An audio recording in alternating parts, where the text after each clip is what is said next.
Thank you. Okay, thank you. Good evening and welcome to our Zoom regular meeting of the Orange Board of Finance. I'll call the meeting to order at 7:09. It's Monday, April 20th.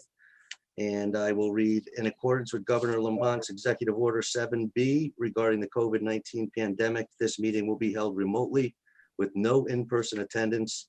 The meeting will be broadcast live on OGAT. And I'd like to start by having everyone introduce themselves. And I can't say starting on my right, but we'll start with, I don't know if our screens are the same or not. So we'll start with. They are not. Why don't we?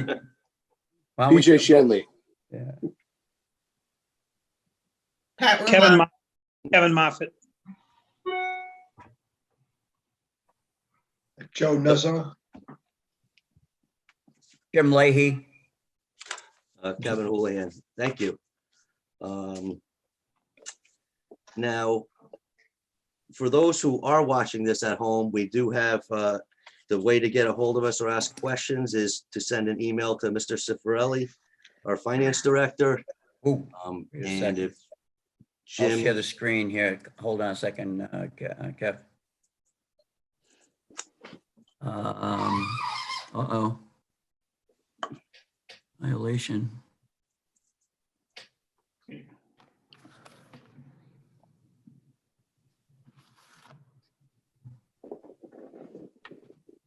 okay, great. So for any questions, please email John at jcifarelli@orangect.gov. And in your email, include your name, address, and telephone number. And John will be checking his emails throughout this meeting. So any questions that come through, we will hopefully be able to address. And I think, Jim, maybe every 15, 20 minutes, we put that back on the screen for people who aren't in attendance at the moment, but might be watching this later. Okay, 1F, 2 Ls is how I always remember John's name. Name, address, and phone number. I think that works. Paul, I may need some intercession here on when we get to sharing the desktop, but that accomplishes our first goal, I guess. Okay, and John, at this point, this is where we need to add the agenda item, correct? Correct. Okay, so before we go any further, we need to add an agenda item 3A, which will be a request for sewer fund budget transfer approvals. Or I think John had given Deb a different wording for that to add. Budget transfer. Budget transfers? Yeah, sewer fund budget transfer. Okay, And you need a motion and a second and then a vote to do that, please. yep. So is there a motion to add item 3A? So move. Is there a second? Second. Any further discussion? All those in favor? Aye. Aye. Opposed, abstained, unanimous. Thank you. So we have item 3A added. And before we get to the Amity update, Oh, yeah. I was Go gonna ahead, ask how everyone's doing and what they're seeing out there in their personal and professional life at the moment, so we can get a feel for what's going on, possibly better in our own town. PJ, Kick you it want to off? start? Yeah, I mean, You're in the finance personally, business. personally doing okay. Thank you for asking. I hope everyone is as well. I think we're in uncharted waters, certainly. This is unlike anything we've experienced previously because we have the healthcare component first, and that has created a significant economic condition that we need to address too. So, the market has obviously had a historic drop, but it's beginning to act a little more rationally. We've had unemployment numbers that, quite frankly, we haven't seen since the Great Depression. Also, we've never had a governmental shutdown like we've had. So This is a first on many different counts today. If you're not familiar with what happened with oil, we had an unprecedented sell-off in oil today. There's just no demand, and complicating that, there's nowhere to put the oil that we have, where we're running out of storage space. So there's big concerns with oil. Hopefully things improve soon. Hopefully we could come up with an antibody, some sort of treatment that could slow the spread, and we could begin getting people back to work. But it's certainly from the finance side, not great. Hey, PJ, can I ask you a Yes, sir. question? Sure. When you say we're running out of capacity, that means storage capacity, right? In other words, tanks Correct. coming in and there's no place to put extra. Even our reserves are full, if I understand Correct. it. Even though they've cut way back on Yeah. production of oil. It just, the demand isn't there. I mean, I don't know about you guys. I don't think I filled up in a week and a half, 2 weeks. And I'm usually filling up personally 2-3 times a week. Yeah, And then- yeah. Right. And then if you think about all the airlines, and everything's just stopped. So hopefully we could get back to some sort of new normal sooner rather than later, and begin the healing process. Thank you. You're welcome. Anyone else want to jump in? Sure, I'll jump in. When I'm not doing this, there are a couple of other community things that I'm involved in, both of which are, I think, good news in the midst of bad news. I work on a committee at the VA Yale that looks at human subjects research. And this afternoon, we looked at 3 studies that we were fast tracking that looked at tracking the virus in folks who have COVID-19, and also a potential medication that's already on the shelf but would be used for off-label purposes. All of those, after our work this afternoon, will happen probably tomorrow or the next day. So there's a lot that's happening, and a lot of our researchers are working very hard. And the other thing that I do is some community service stuff.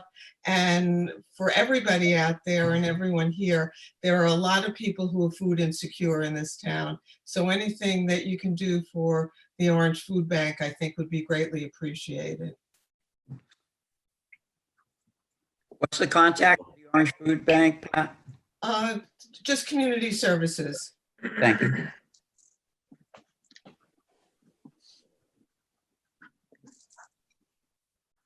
Joe, Kevin, Jim?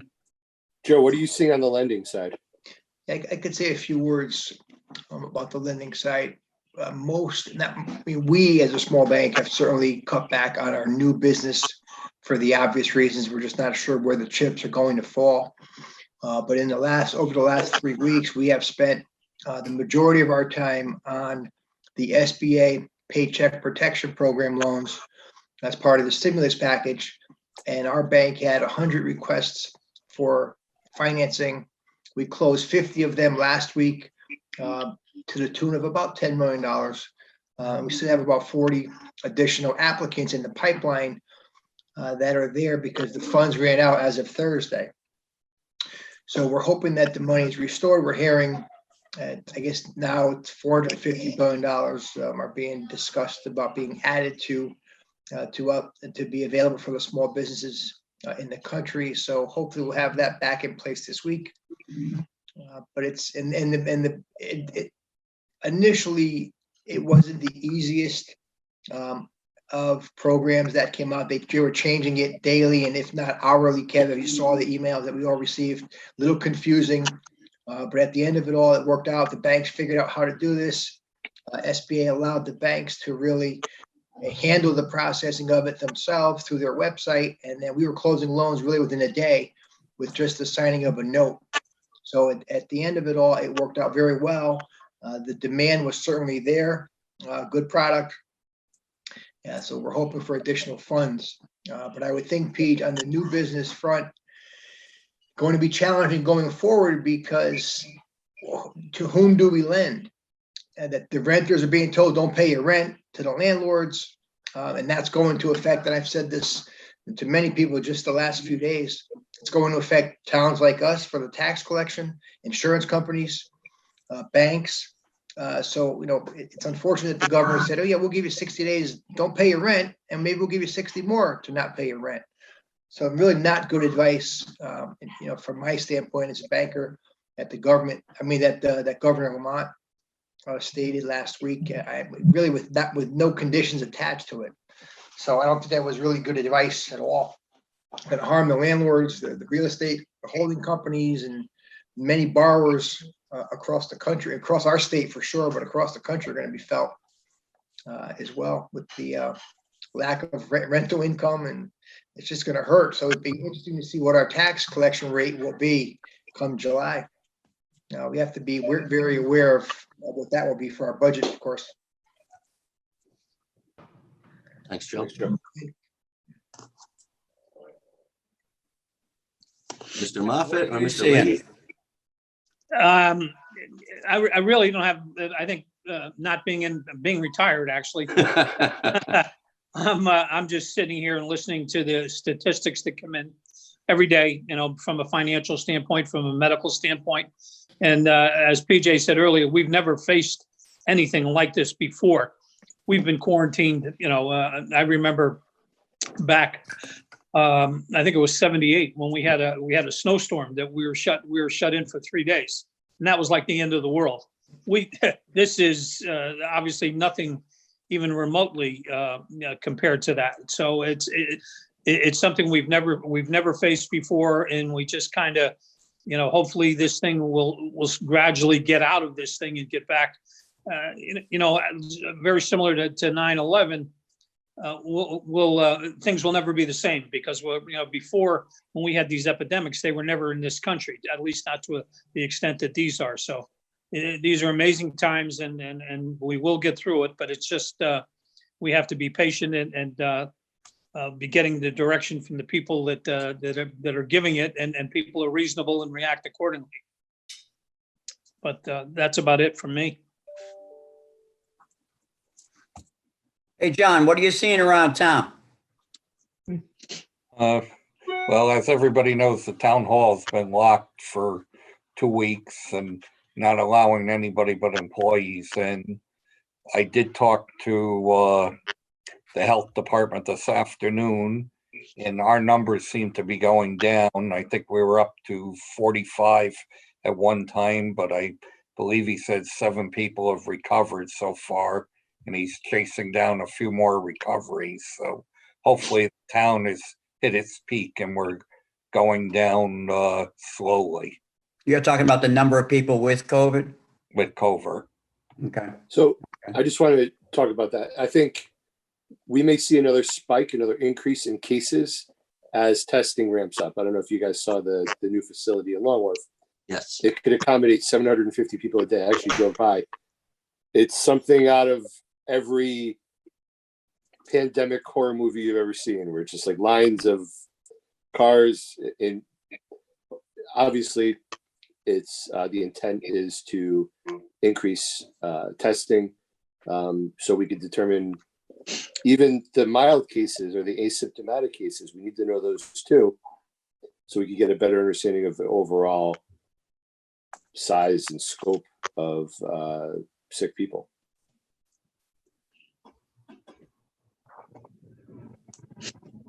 Kev, I've got a thought or two, if I may. Absolutely. First, Pat, similar to you, and I'd be happy to share this one. I was listening while I was out walking in West Haven today. It's a podcast, and I believe it was the one, it was the Newt Gingrich podcast, but it was entitled Healthcare Breakthroughs, Early Interventions, and what this doctor from the eastern section of Virginia, and these things are kind of cropping up.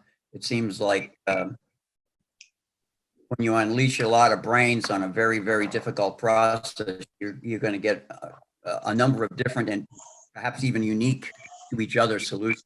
This solution had to do with vitamin C and some other thing that I wouldn't know how to say, let alone spell. But he was very persuasive. And, I kind of That's what I do when listening to people. So it gave hope. I know that they talked about they had done this with over 60 people in 2 different hospitals, and none of them died. Yeah. Which I think if that could happen even before you have like a cure, you could just treat those who are at the edge. Wouldn't that be great? So that's the first thing I wanted to mention. The second thing I wanted to mention, and I'm sure all of you are aware of it, but I got a couple of articles, one of which comes all the time, and it had the estimates of the GDP decline in the second quarter of this year, 2020. Estimates ranged from 10 to 45%, and the average was 34. That would mean that 2 out of every 3 pieces of our GDP, one of those 3 pieces wasn't spent or wasn't part of the GDP. As PJ was saying, even at $1.69 down at Costco, nobody's filling up, right? So, and there's no place to put anymore. They can't import anymore, So that's a very real thing. And the Hoover Institute guy long podcast, very sharp guy, worked in the highest levels of government. He was talking about when the questioner was prompting him to say, oh, it's only going to be a U-shape or V-shape type of thing, that he said, oh no, this is going to take quarters, perhaps years. And that thought led me, not speaking for all of us, but led me to think that one of our challenges in doing our budget this year, this may be the easiest of the next 3. Yeah. And that's something I worry about. The final thing, and I think I forwarded it to you, but I just want to read from it since this is another thing I can forward. It had to do with the coronavirus was the headline, but the International Monetary Fund, kind of the gang that runs the highest levels of the IMF is in the world. They have forecast the corona pandemic will prompt the worst financial crisis since the Great Depression. And even with the gradual coming back at some rate of speed, some want it quicker than others right now, whatever that rate of speed is, whenever it comes back, it's going to probably come back slower. Joe, as you said, less revenue, conflicting policies of wanting to make sure people aren't thrown out with, hey, banks and industry has to survive too. This is going to be a whirlwind of a situation, quite unlike any others that we've had. So those are the 3 things that I wanted to share with you that I've seen. I'd be happy to share that, particularly I'll go to you, Pat, that podcast if anyone is interested. Okay, that'd be good. Thank you. I'll send it to you. Great. Okay, thank you, Jim. Yeah, what have you seen? No, too much. Between, as Joe mentioned, and, spent a lot of hours learning the new CARES Act and filling out and helping small businesses apply for the Paycheck Protection Program. And luckily, we probably had about a 90% success rate of getting it through all the various banks. People who were a little late, because we tried to have everything ready for the day it opened on April 3rd, which was, probably one of the reasons we didn't have the meeting on April 2nd as we originally were scheduled to, because I was here. Never would I have thought prior to this that somebody who's a doctor or an attorney could be facing financial ruin right now. And I've seen that. Maybe not ruin, but they're all closed. There are some things starting to pick back up, but they're doing some remote things in the courts, but nobody wants to see anybody in person. Doctors' offices are closed. Dental offices are closed. You never would guess, and the amount of calls from people, small businesses struggling or people who were laid off. It's been brutal. It's very sad. That's for sure. So, but I could go on, but we have business to conduct. So, Hey, Kev? yes, sir. How about I pop up this Word file again? Oh, perfect. And once I get it up, you can comment. Let me make sure I get this right. So, Mr. Mangillo, if you could re-educate me, find the share everything thing, because it doesn't seem, Okay, sir, at the bottom of your screen, when you move the mouse around, you'll have your share icon. You'll click on that, yeah. and then it will give you the option to There it is. share. There it is. Very good, sir. No, John, Paul, here's what I think will be the ongoing issue until I get more training. When we did it before, we went to my desktop. I didn't see when we get to my desktop. So I'm going to need some support on that. But the reason we wanted to get this back up every 15 minutes or so is to remind people, if you have questions or comments. Yeah, if anybody's watching this at home and you have any questions or comments to make, please email our finance director, John Cifarelli at jcifarelli@orangect.gov. Include your name, address, and telephone number, and we will do our best to answer your questions throughout this evening. So, Okay, let me try to go to the agenda. Can you guys see the agenda now? yep, Oh, Yep. okay, so it is doing, Paul, exactly what you had tried to train me on, and I got lucky there. I'm here. Just give me a holler if you need any additional assistance. Thank you. Hey, Jim, Yes, sir.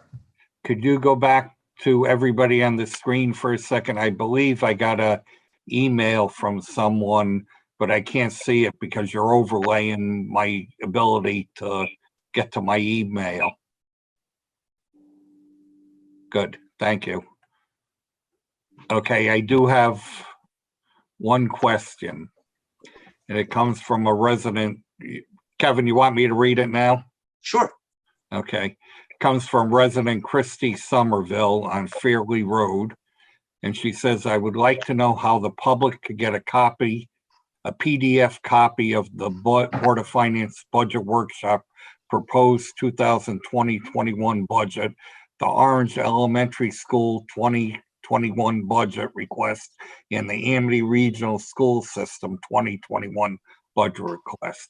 I would like to know what format and time frame is planned for the public to review these documents and provide questions and comments to the Board of Finance and Board of Selectmen. What format is the proposed, or has it been determined by the town to approve the budget for implementation? So I think there's really three questions there. The first one I can answer as far as us, when the budgets are, and this is for Christy, when the Yes. budgets are done, I'll have copies made and they'll be in the town clerk's office, and they'll also be on the town website. And that'll just be a one-line item with Orange Elementary School and the Amity Regional Elementary School, but I'm sure both elementary school and regional school will also post their budget up on their website. I know for a fact the Amity budget is up there right now. It is. I don't believe the Orange Board of Education budget as proposed is online. I could be wrong, but I know Amity definitely is available on the Amity website. Yeah, so we can confirm that. What format and time frame? I think we're gonna discuss that tonight. Yes, And then what's the format for approval? I believe we got that from town council today. So maybe you want to discuss that with now since she asked that. okay. Under, and I have the memo here somewhere, but I don't need it. Under Governor Lamont's newest executive order, the way the budget is going to be handled is the Board of Selectmen is going to vote to give the Board of Finance the power or to finalize a budget and set the mill rate. There will be no referendums or public meetings, obviously, because we cannot do those in the allotted time frame to have this done. So the Board of Selectmen, I believe, will be meeting on May 13th.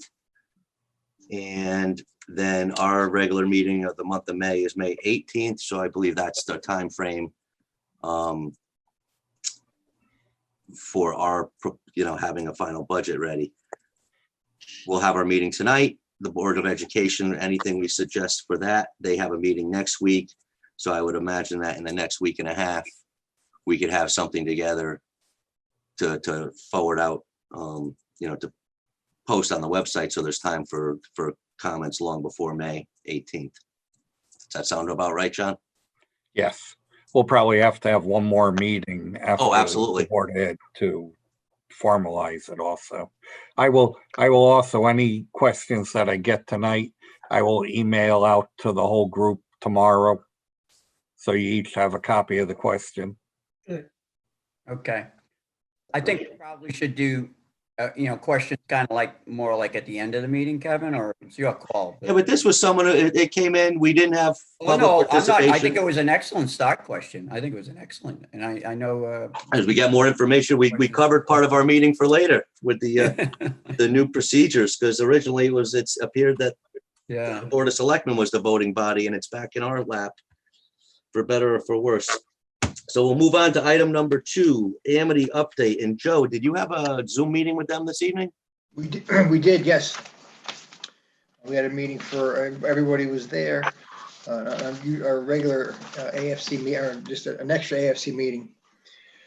And Jim, you want to have, let's see here, you want to have some of the information. Let's see. You want me to put up that memo, John, Joe?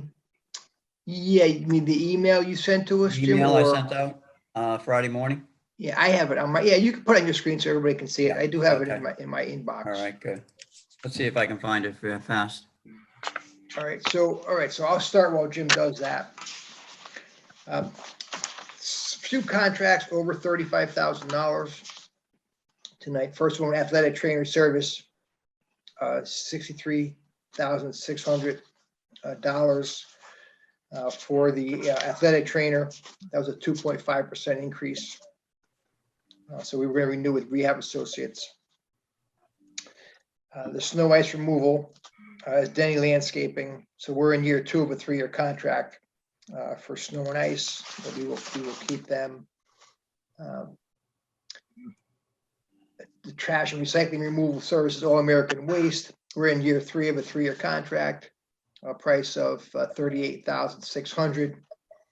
I'm not including any extras for additional pickups. And if the 3-year contract was for $115 total.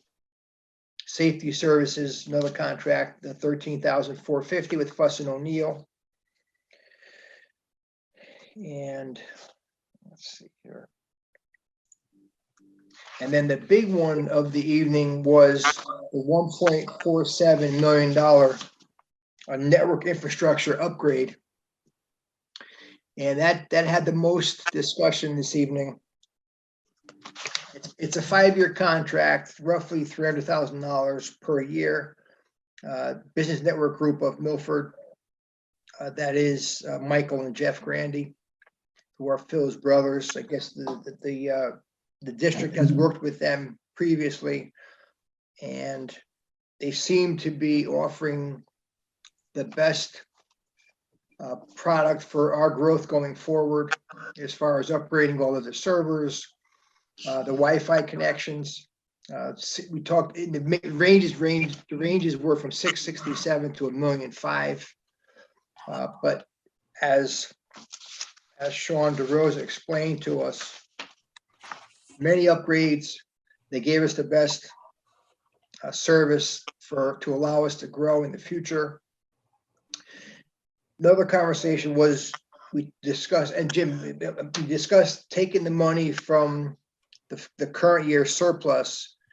They're looking to take $300,000 from the surplus funds. And currently the surplus is $559, but before that 300,000 is taken out, so it's $859 prior to the $300,000 request coming out. So I had asked if all of the finance committee members were okay with the surplus funds. There was no objection there. And it's going to the Amity Board of Ed tonight as part of their budget discussion. So I'm not sure how that will go. But the contract itself seemed to be a pretty good contract with the upgrades. And they had given us, again, the biggest bang for our buck, or a little more, the most expensive one, but they seem to be providing the most service and upgrades, including the athletic fields and the stadium too, and Wi-Fi access points. So that was the biggest item of discussion. We talked a little bit briefly, Jim, about the E-rate program, and those are federal funds. I guess they're working on it as part of the stimulus package. And the E-rate mission is to connect students and teachers to the internet. It is a technology neutral program, which encourages equitable distribution of these funds. At this point, we don't know what we will be eligible for, how much will be available. But Terry Loomis said she will apply for the funds, but just really don't have much timeline at this point. So it was mentioned in here, but we really don't know what that's going to mean to us. Joe, as you know, in the note that you asked me to get up, which I found, which we can look at if you wish. Let me play it back to you what I thought I heard. Go ahead. With the backdrop that we've already discussed, decline in GDP, the 22 million people unemployed in less than a month, we are embarking on a $1.5 million technology IT expansion at the high school. Is that correct? Correct.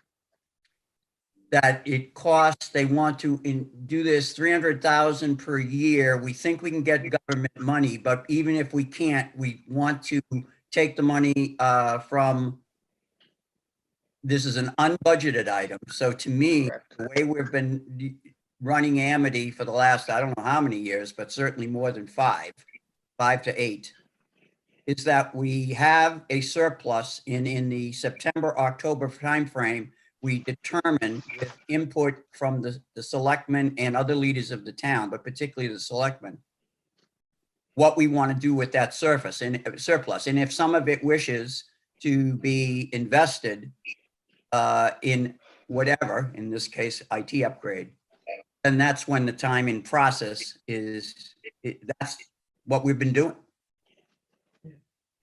Why has that changed? I don't know, Jim. I'm not, I mean, it's, again, I think she was looking at some of the favorable savings. I mean, if you look at the purchase services, 614, some other favorable items, with medical being a little more favorable than we started in earlier in the year. So they felt okay to go for it. I don't know how the ABOE will go. What their thoughts are on it. Was there a vote on it? Was a vote on it? Yes. How did the Amity Finance Committee, or yourself, vote on that? The Amity Finance Committee voted to send it over to the Board of Ed for the 5-year contract at $300,000 a piece. And as far as future funding, not really sure how they're going to fund it.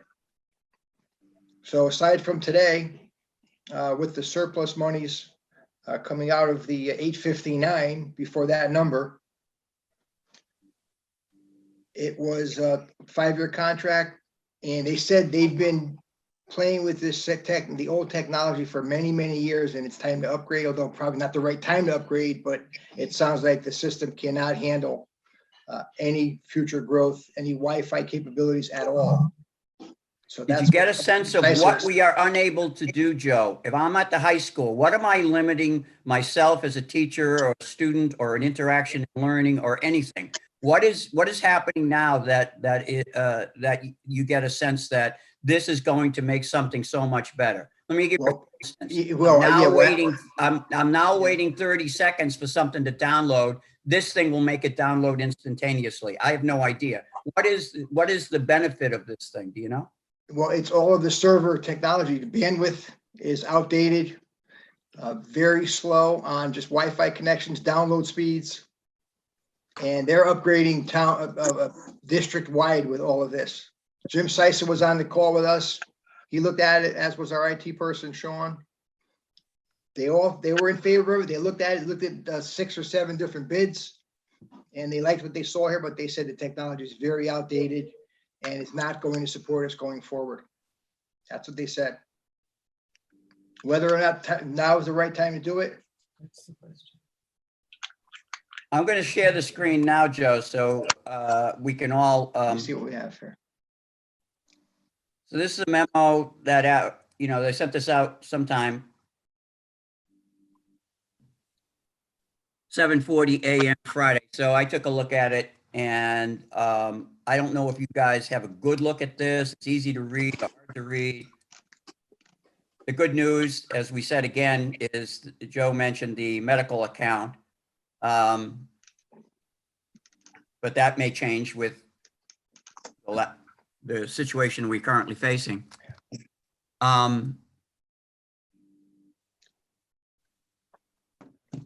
So conceptually, a reminder that we're talking about unbudgeted items that now are being interjected into the budget.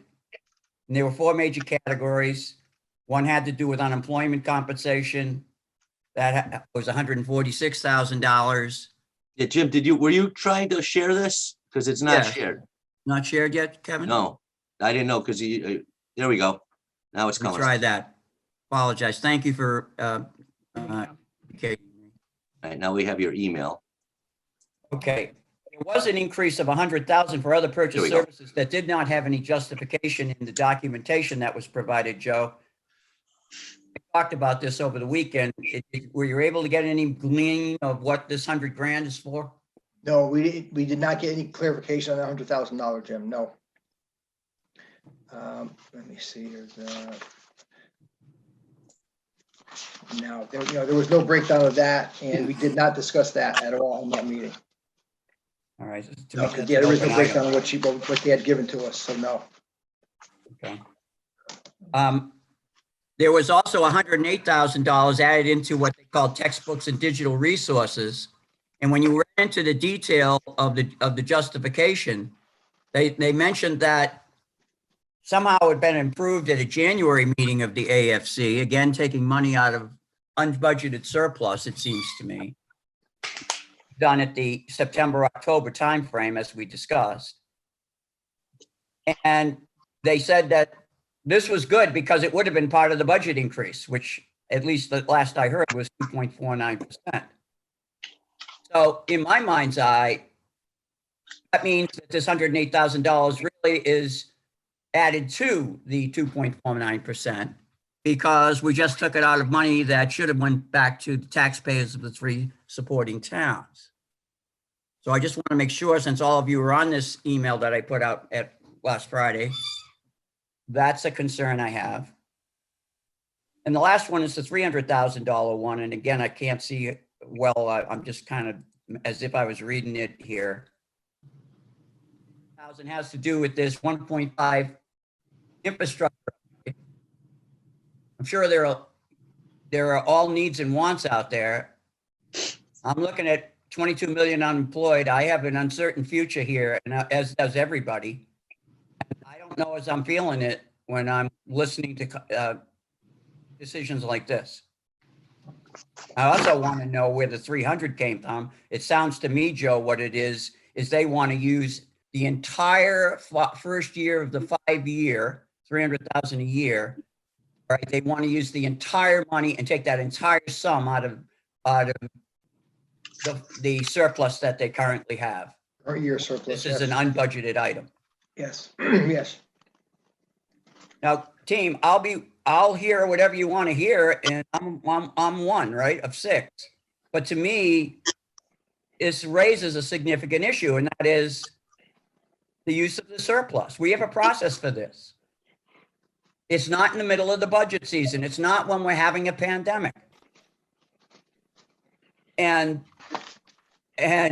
I just don't get it.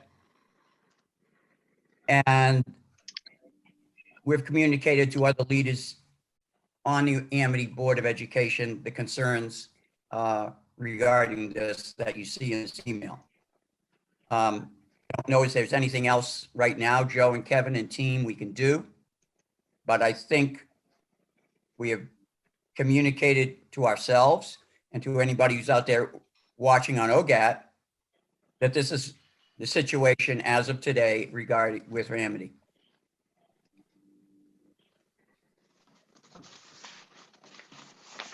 Yeah, that was one of the main topics of discussion today.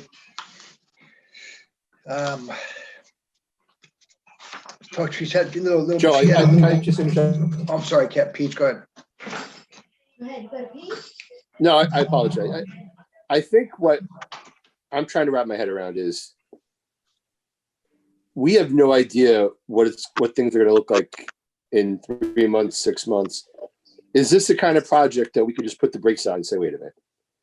Are you serious? I mean, let's just wait a little bit here and just see what things look like and then talk about increasing the Wi-Fi. I mean, I'm not trying to be dramatic, but Wi-Fi could be the least of our worries in 6 months. Especially when no one's in school. Right. You're right. So my You're question right. is, and again, I'm a parent. I have a daughter in the high school. I love Amity.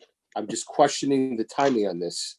Could this be something that we just push the brakes on for a little bit right now and we reevaluate in a couple months? This could be, Jim, to your point with the GDP numbers you were referencing earlier, a lot of those are second quarter GDP numbers, not full 2020 calendar year GDP numbers. Correct. But all we're doing is speculating. Is it our job to speculate or our job to be prudent? And I think right now we should be prudent, and pretty much all non-essential projects should be really thought about carefully and probably, stopped for a little while. That's my 2 cents with I mean, revenue. whole society has been shut down. I mean, Yeah. talk about not essential. To I know. your point, PJ and everyone, my biggest problem is their budget hasn't changed since they submitted it to us back before this happened. Correct. They've not reduced it at all. Now they're spending surplus money. They have 2 new positions in this budget. One of them, from what I understand, is a new director of something for $137,000 plus benefits. That's still in there. We don't control them, unfortunately. But I don't know how they go forward with these things in clear conscience with everything that's going on in the world. It's not the time to add people. From what I've seen, I don't, Joe, you could correct me if I'm wrong. I don't think they've made a modification to their budget in the last 30 to 45 days. It's still at 273, and the AFC approved 249, as you know, with me. And that approval of 249 was before the pandemic. Right, that's correct. So as far as we know, there's been no additional changes on the budget.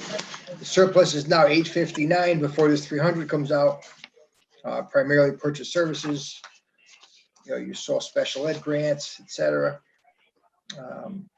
The unemployment comp of 146, because we are self-employed, we pay for all of that. Terry told us today. But other than that, the budget's favorable, very favorable. Medical's favorable. Now, who was laid off? Well, the laid off, aside from the teachers, it has to be all the other workers. The support No, What's the staff. subs? Kevin? Teachers aren't being laid off. Most Kevin? of the governor did an executive order that paid most of the people in the schools. So it's not the teachers, No, it's not the bus drivers. So I don't know, maybe the aides in the classroom. It also could be substitute teachers. It looks like the permanent subs, yeah. Yeah. Yep. Hey, That's what James? it is in the memo. Yeah, thank you, Okay. Pat. Can I go back to the data, which is what we have in the memo that I sent out to you guys Friday morning? It's right. 145,000 for employment insurance. On page 13 of the PDF, 20 subs for 16 weeks. I happen to do the math if it's grenade clips anyway. All right. The question I would have asked was, did they take the reduction in the salary account similar to the increase in the unemployment insurance account? I'm sure they did, but I'd like to ask that question to ensure they did.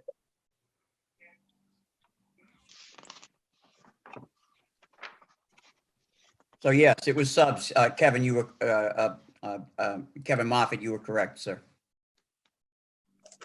Here's my concern, and I hate to take advantage of hard times, but is this the time to accept a bid? Are people going to be hungrier in 6 months, and can they come in with a bid that's lower than what they're currently accepting? I think that's what's going to happen. I somehow I think we're going to find work that can be done for a lot less money. Yeah, that's what happened in 2008, 2009, 2010, Pat. Yeah. you're Yeah. right. Well, I think Did- we surfaced it. I don't know, Kevin, whether we can work it any more now. Anyone watching us on, and we can continue to work it. And PJ, I think the way you articulated it was the best I've heard, including my own voice. So thank you for that. I think that's, and Pat yourself, I mean, it's not the time because we don't know what's going to happen out there in the future, you know? And unfortunately, we need them to change it, and it seems like they're not going to. Right. Were they gonna vote on this tonight? On their whole budget? Well, they were gonna have a budget discussion tonight. It's ongoing right now. As So far as they I know. potentially could be approving this, the budget without the reduced numbers in it, tonight for next We year. we sent it to them at 2.49 Yep. increase, yeah. Now, did Woodbridge or Bethany have any objection to this? Because they were both going in before all this stuff started. They were going in screaming and Yeah, yelling because of their situations. Did they have anything to say tonight? you know, Matt wasn't so vocal tonight. I don't know if it was just the Zoom meeting itself, but he was more reserved than he usually is. I'm not sure why. But yeah, their numbers are not looking good at all. Yeah. I mean, I saw a number, somebody had put in the paper, that Woodbridge, they may go up to 40 mils, you know, for next year and their taxes. Yeah. Well, I think they're higher than that now, Kevin. And close, yeah, they're in that range. So, you know, this person who was writing in just said that it continually grows and it's going to be over 40 again this year. So, yeah, you're probably right, Jim. Hey, Probably Kevin right. Moffett, let me show you, again, I don't want to be, but you know, if we were in the meeting room, here's can you see my screen now? No, now, yeah. There it is.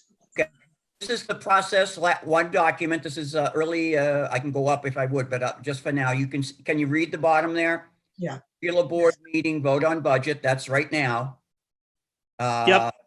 And then they have whatever, district meeting, annual district meeting.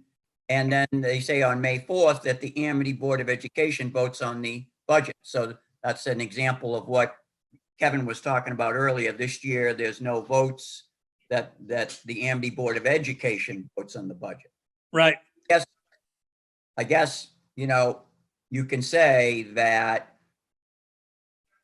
the budget isn't 100% finalized until May 4th, but they seem to be marching down the road. And as Kevin has mentioned, and we'll have an opportunity throughout this discussion to get a preview for everybody who might be watching out there, and I have no clue if there's anyone.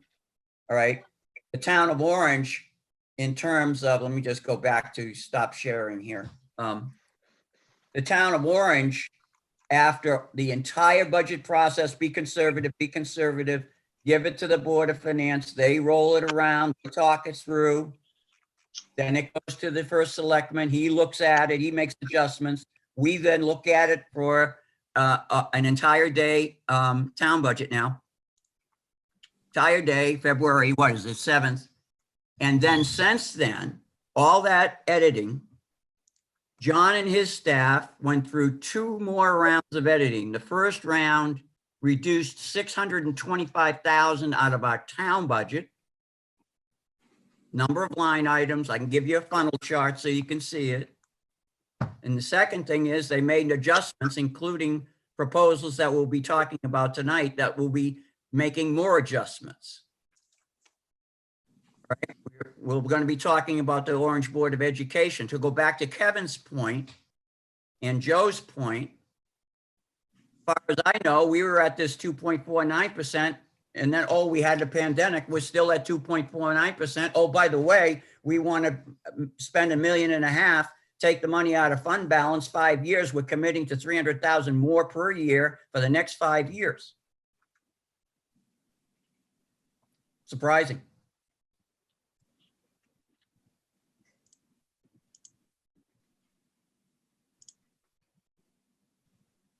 Jim, unless we ask the Amity Board of Ed to get more clarification on this contract, I had a conversation with them about trying to ask them for less of a contract based on times. I said, guys, you're at $1.5 million. Why don't you ask them, say, about $1.2 million? The $1.2 million number came out in our conversation. I said, why don't you go back to the principals there and say, guys, how about $1.2 million or something that's more reasonable with the times that we're experiencing here. But again, it's not finalized at this point. Nothing's been signed. So I don't know if we can influence the ABOE any further to maybe put the brakes on how bad is the system. It sounds like it's very outdated. But is it something that can wait another 3 or 6 months? I don't have that answer. I wish we hadn't paid $625,000 to pave the parking lot up there. Yeah. I was I'm just serious. thinking I run that, up there at 7:15 every morning and I run through the parking lot and I'm saying, I mean, this isn't like even my driveway bad. I mean, this is like, peace. Anybody can go to Amity, look at the parking lot. You figure it out.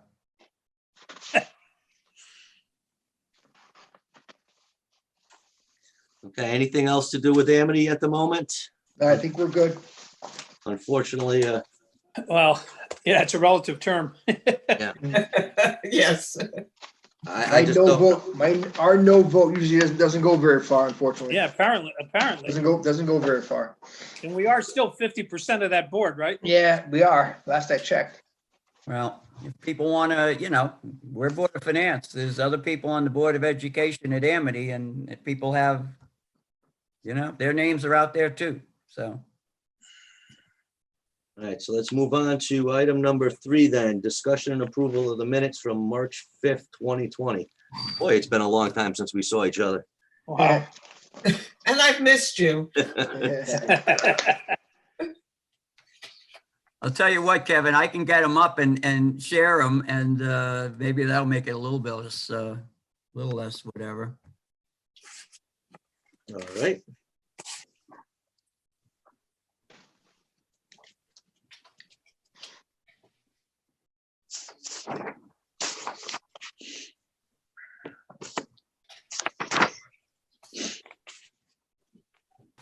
Okay. You want me to start? Just give me a second, John, and I'll run right with you as soon as I can get to sharing. Okay. Hold on, I got another email also. Okay. Okay. Okay, it's not from an outside source, so we're okay. Okay. John? Okay, we're starting right there under Okay. guests. Yes, sir. That line should say, Dr. Vince Scarchetti, Superintendent of Schools, Miss Christine Koch, Business Administrator for the Orange Board of Education, and many Board of Education members and staff. Not that we identify them by name, but I think we should identify that many of them were there, staff and Board of Education members. Okay. And then down under 3, first let's Okay. get doctor into the proper lineup there. And then down towards the Oh, end, you're down over there? Okay. yeah. And then down on the end, the second to last full sentence where it says over the last 2 weeks, that really should be over the last 2 years. The Okay, right insurance over here. claims. Okay. Yeah, Okay. got that, Deb? Yep. Okay, and then if we go to page 2, item 4, And Joe, I think you got to help me with this. I don't think you said it was 779. I think you said it was 479,396 back then. Let me go check out the number from the file while Joe's answering your question. You think 479? I think it wasn't that high. Yeah, I think it was just jumped four. up. I Maybe think it's 479 Maybe back Jim then. could get that for us. I don't No, have no, that. it's, I'm looking at it right now, team. I can share it if you want. You can either that. Wait a minute, am I sharing? 779. You are sharing it. It Oh, it is is. 779. It is, 779 okay. right there. My Yeah, My it was mistake. that high and then it came down to the 550 or something like that because of the expenditures that we've just been discussing. Okay, my mistake. Okay, no, we're working. And then on the last page, couple of things where it says, under 6, second line where it says, Mr. Cifarelli, look closely at the town capital items. It should be at the town department budgets. In an attempt to reduce their request, it should be their budget increases. That was that first shot where Audrey and I took out $625,000. And then the Okay. next line, well, actually we had it 605. That should be instead of capital, in proposed cuts. That wasn't capital, it was just a regular budget, proposed cuts. Proposed budget cuts, why don't we put in there, John? That's fine. And then Okay, the thank very you. last sentence, I didn't say that about that 952,000.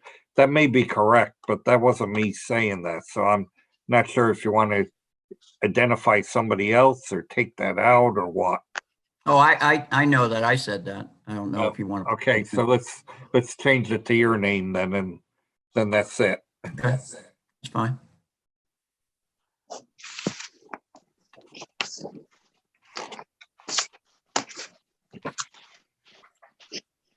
Kev, I got a couple things there. I don't know if they're edits, but they're questions that I have. And since we have the screen right here, I'll stay on number 6, the second bullet there.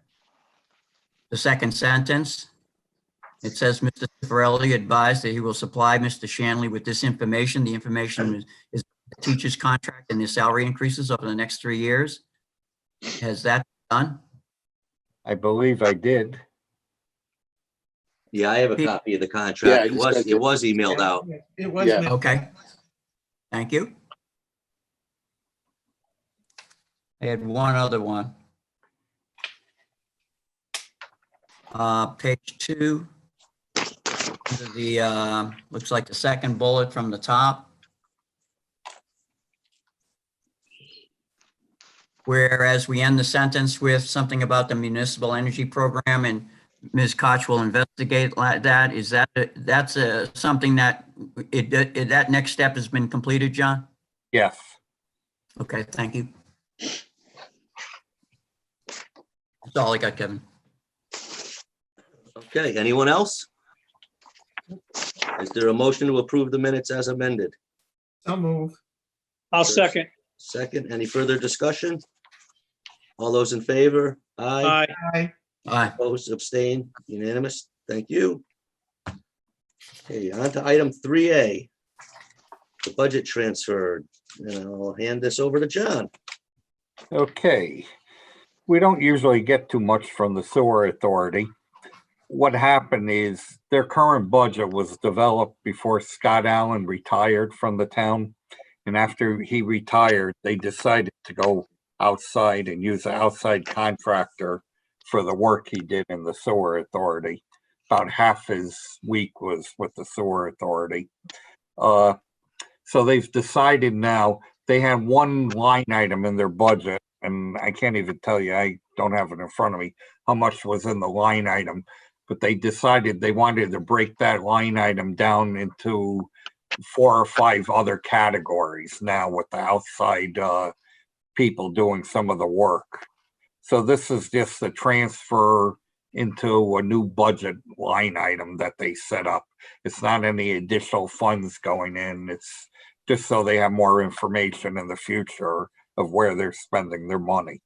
And as you John, are you know, really telling me? John, are you really telling me our 31-page budget list of budget items is now expanding?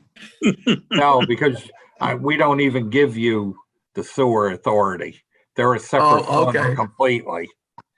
And as Okay. you know, though, under our finance regulations, I can only transfer up to $20,000. After that, it needs Board of Finance approval. But this is That's no what- additional money, just one category broken up into four. Right, I could have transferred the $10,000 ones, but I figured since I'm sending you the 30, you might as well see them all. All right.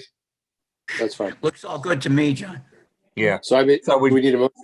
you need a motion and a vote, yes. So I make a motion to, Except For- the transfers as presented. yeah, accept the transfers as presented, per the recommendation of, our finance director. I'll second that. Second by Kevin. Any further discussion? All those in favor? Aye. Aye. Aye. Opposed, abstaining, unanimous. Thank you. Okay. Thank you. Item number 4, our budget workshop. Okay. Hand it over to John for the moment, because there's additional information, correct? Okay, what I did is I provided everyone with our projected revenue, our projected expenses, our mill rate where we stand right now, some additional cuts that we've done with speaking to both the chairman of the Board of Finance and the vice chairman, couple of positions that they thought we should look at. And also the Board of Education, they went back and looked at their books, and we brought their budget down a little bit for the capital that we said we'd fund them out of the capital fund. And she did find a couple other savings, and I asked her to take out $10,000 that she had for Munis training going forward. Like I took out my $10,000. And that's where we stand right now. Okay. So So where's John, I'm sorry, the easiest way to summarize it now is with this document then? The budget Yes, document? yes, Okay. I would go by that right now. Okay, I made a little bit of a cheat sheet summary down below, Kevin and team. I have to keep moving the picture of us around so I can see it.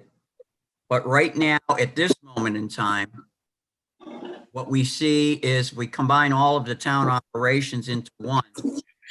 You can see the amount of, and I put the debt thing in there, John, the debt and capital thing and the teachers. retirement. The only thing with that, the debt and capital is both the town and the Board of Education. No, I So understand we- that, but just to simplify this, so we don't have one little thing hanging there. Okay, And the Board of Education is here, where they are right at the moment.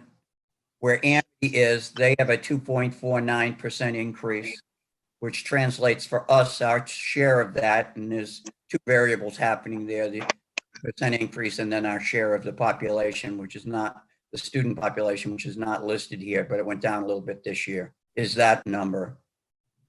And we have therefore, right at this moment in time, over $2 million being increase. And if I may, I think it would be appropriate, but Kevin, it's your call, to review the components that make up the revenue. Because I think there's a significant thing happening here this year that I think is likely, it hasn't been happening every year that I know. And I think is highly, and we should discuss whether it's likely to happen in the future. This is a file that I sent out to you guys earlier today. And it's the mill rate one, but it's what's called version 2.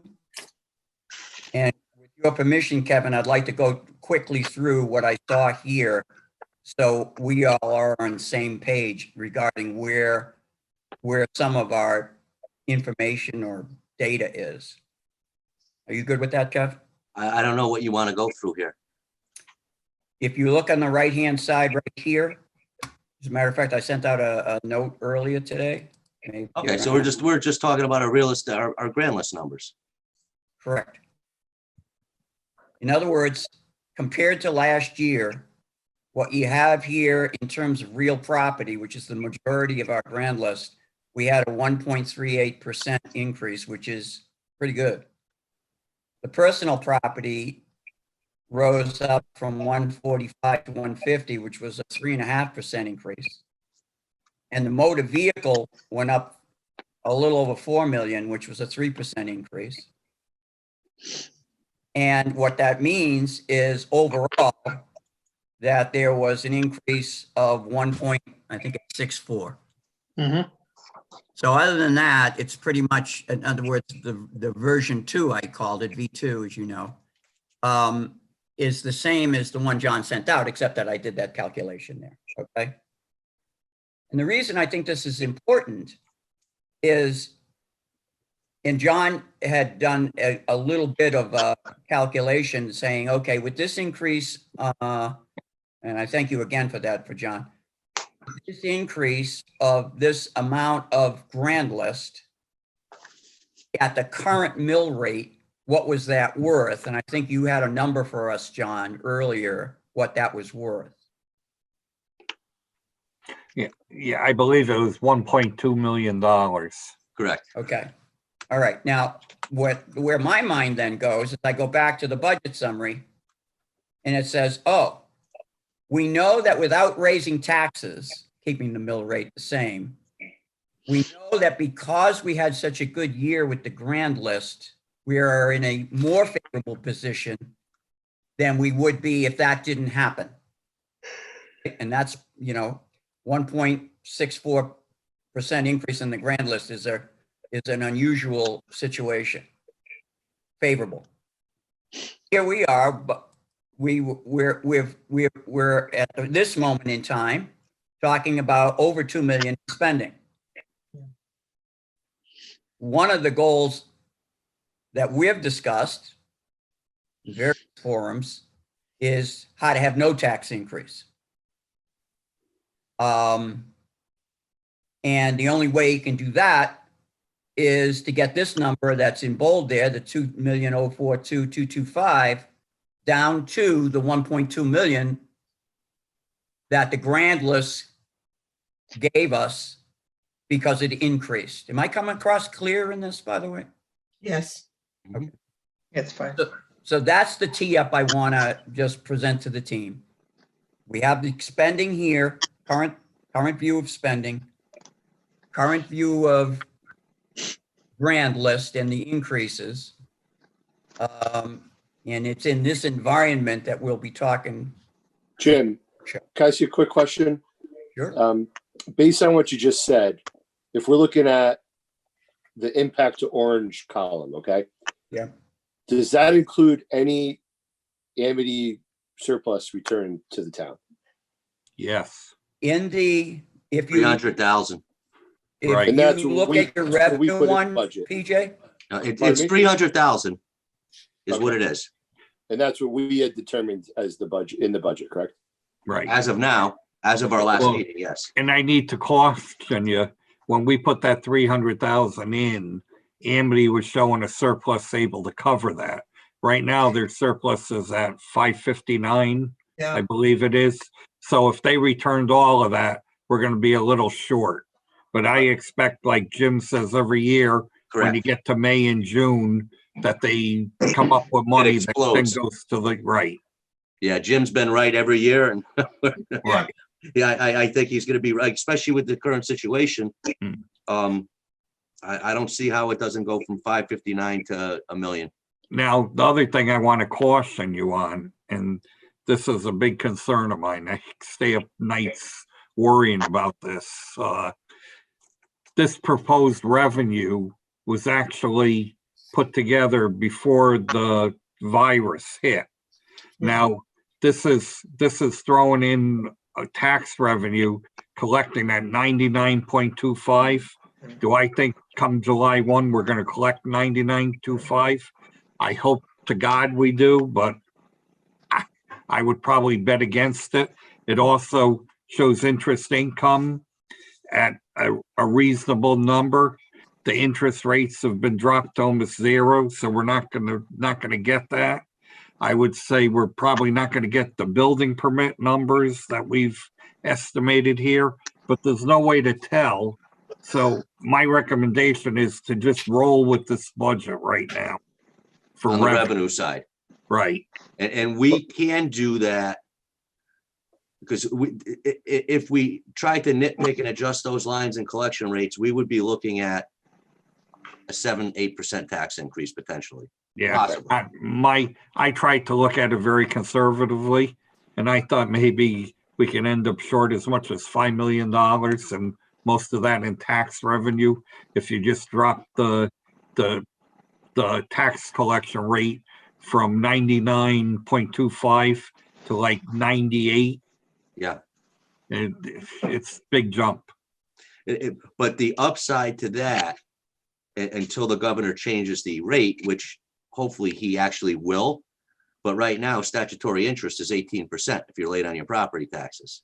Well, that leaves another thing. Mhm. That every So we city will in get it. town, every city in town has to act by April 25th. Correct. They have one or two decisions. They can put off tax collection for 90 days for people that have been impacted. Right. And I don't know what impacted means, if there's some kind of rules or regulations. I do understand though, if you have a mortgage and your money's going to escrow, you got to pay.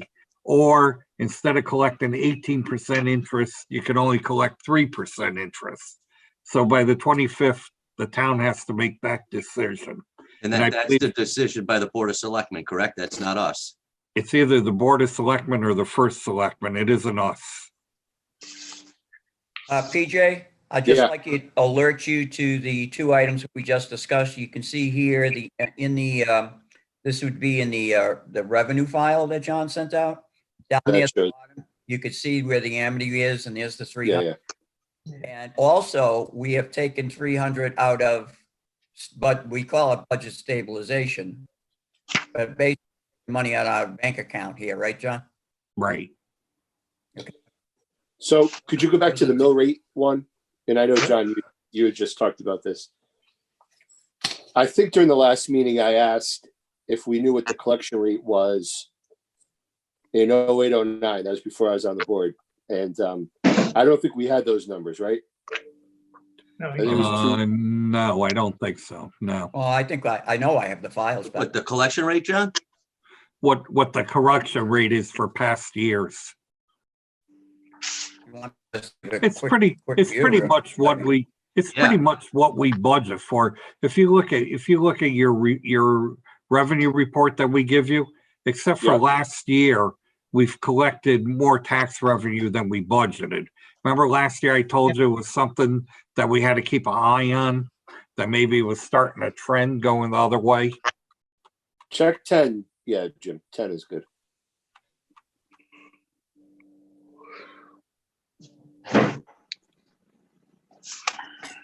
Yeah, we were using 99.5 back then. Right. Look at, Hold look on, at, Ron. look- No, PJ, violation on me. Let me see what we got here. The reason why I asked was there must have been a reason why we had that 97.5 column. And I just was hoping Right. that it wasn't that bad back then. now I think years and years ago, it was that bad. Probably 10 or 15 years ago. That's an Excel spreadsheet that was developed long before my time. That goes Yeah. back to beginning of probably Mr. Chirinzelli's time here, back in the late 90s. or We early might 2000s. have used that 97.5. No, these aren't helpful. choices. Could have been like Exactly. 2008 when we did Right. it. Right. If you go back to that, look at the 98.5 collection rate difference between the 99.25 dollar amount. if you go down a little bit, Jim. Well, you can do it by what's, okay, 97 point, this column here, John? Yeah. Do 98.5. Go to the next one to the left. Okay. It's 400, 500,000. Oh, it's, Yeah. you isn't can it see more than that? Yeah, I think it's- 500,000 is the difference down here. Yeah, So you can say that that's, therefore, if that's 3/4%, right, you can go to 90, well, you have it right here, right? right. Now, Right. if you drop down 1.75% to 97.5 rather than 99.25, Mhm. you can see you're at 68.2, Yeah, 67.1. it's a million You're a two. million two. Okay? So 1,000,002 divided by, what is it? You know where you stand, right? Yeah. All right, you divide it by 17 and then you can see what it is for every, for that matter, right? And all you need to get is a couple of big businesses to go out and you could lose that kind of money. Well, true enough. But the real estate is where it is, right? Mhm.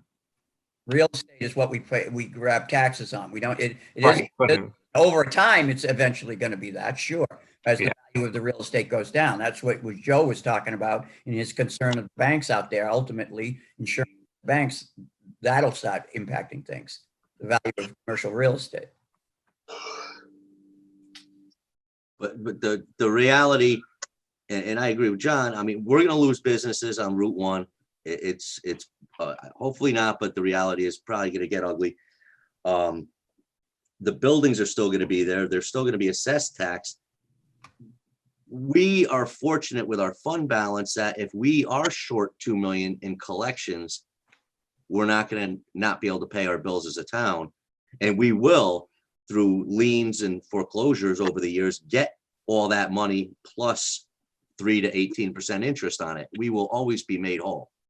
It's just a timing difference. That's why I don't have a problem leaving it at where it is, because to change it means we have to raise taxes more on people. And I think that's the last thing we want to do this year. and you and I have had this discussion about it. I mean, thank God we're in the position we're in. Right. The fund balance that, if we were some of our neighboring towns, they can't even defer the taxes for 90 days on the collection because they don't have the cash without issuing bonds to cover the short term to make payroll.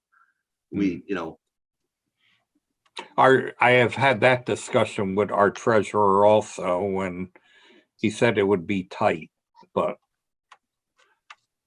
Okay.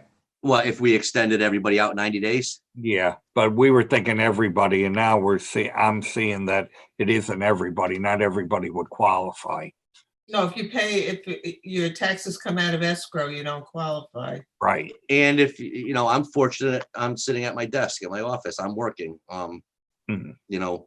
I would imagine to qualify, you'd have to show the unemployed or something. You would hope. Yeah, I and, mean- and people wouldn't just, and the reality is, if you deferred it for 3 months and you kept the money in the bank, you made about a nickel.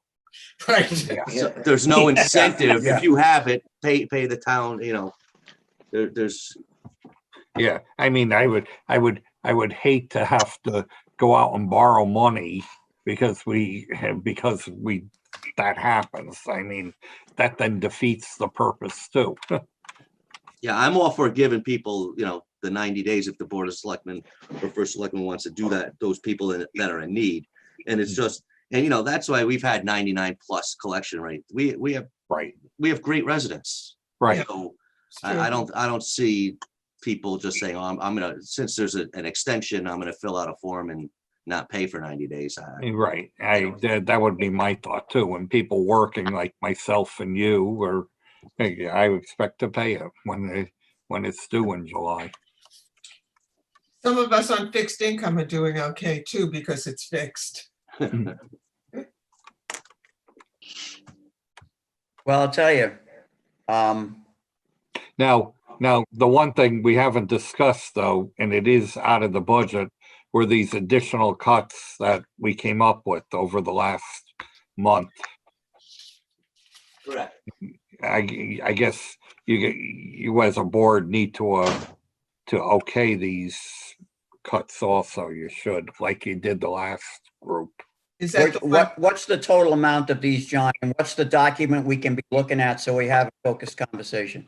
Okay, it's the document that at the top, it says additional cuts, April 20th, Oh, 2020. It's one of the ones you sent out to us? Yeah, I rather you not put it on the screen though, Jim. Okay, then identify the name of the file so we can look at it ourselves at our desks. Okay, it was sent out. I need to get to my email. Friday, I think. Friday. It was sent Yeah, out with all the other documents on Friday. I think it was the second email I sent out that I missed sending it out with the first one. Let me get off sharing. That should be my first step, okay? Let's together Okay, let me figure out what we're look looking mine. at. I'll give you the exact time in a minute. Okay, It was at 1:13 PM Friday. okay. Hold on a second, if you would. Friday, 1:13.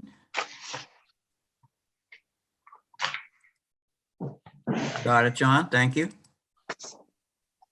So name, oh, I see. All right, let me copy that.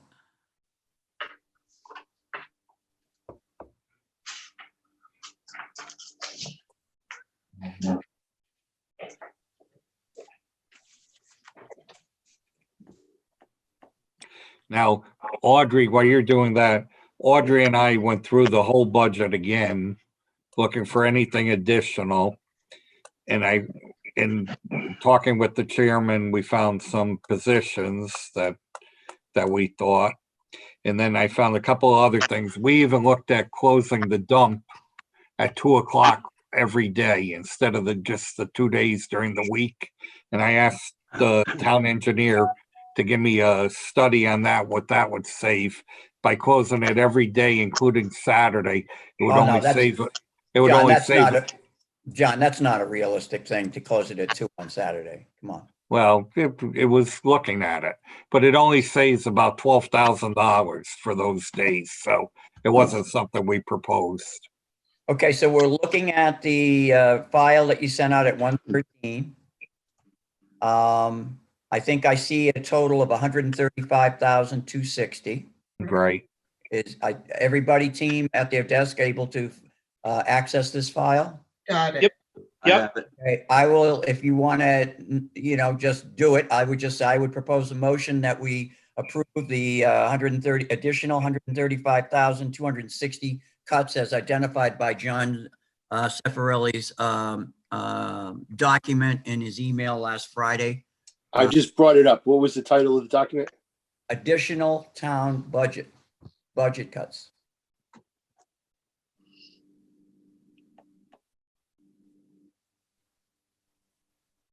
It's a small PDF. Yeah, I got you. It's a one page, yeah. Yeah, you have to kind of put it to 100% and then you can see it.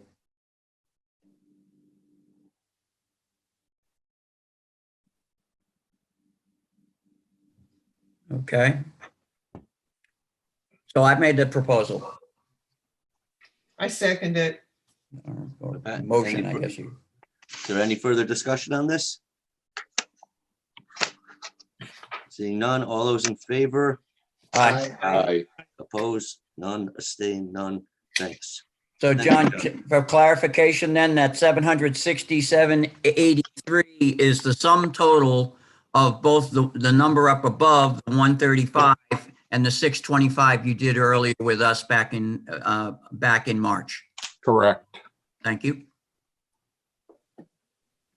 That'll bring most departments and most line items in everybody's budget to this year's total or lower.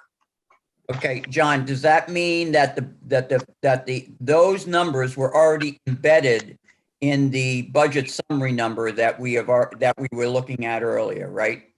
They're already included, yes. Thank you. So if I go back to sharing, is here. Where we stand still at this moment in time is back down here. Where Right. we have 204,225, 2.83% increase. You know, it's been unusual in the last half hour. We've been talking about things as from one end of the spectrum, investing $1.5 million in an unbudgeted item, to we may need to have a special situation because people might not be able to pay taxes as they're currently standing. That's fascinating. Yeah.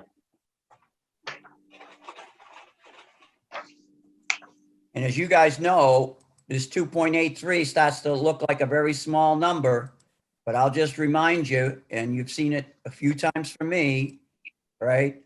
Mhm. Yes, it's really this graph here, right? The major league difference between 1%, oh, this is when I did the 7% one, right? Whoops. Major league difference between a 1% increase over time and a 4% increase over time. All right. And that's why we were been saying we're higher than halfway at 2.8% of spending on the high side of this at this moment in time, talking about a next year environment that we've been discussing.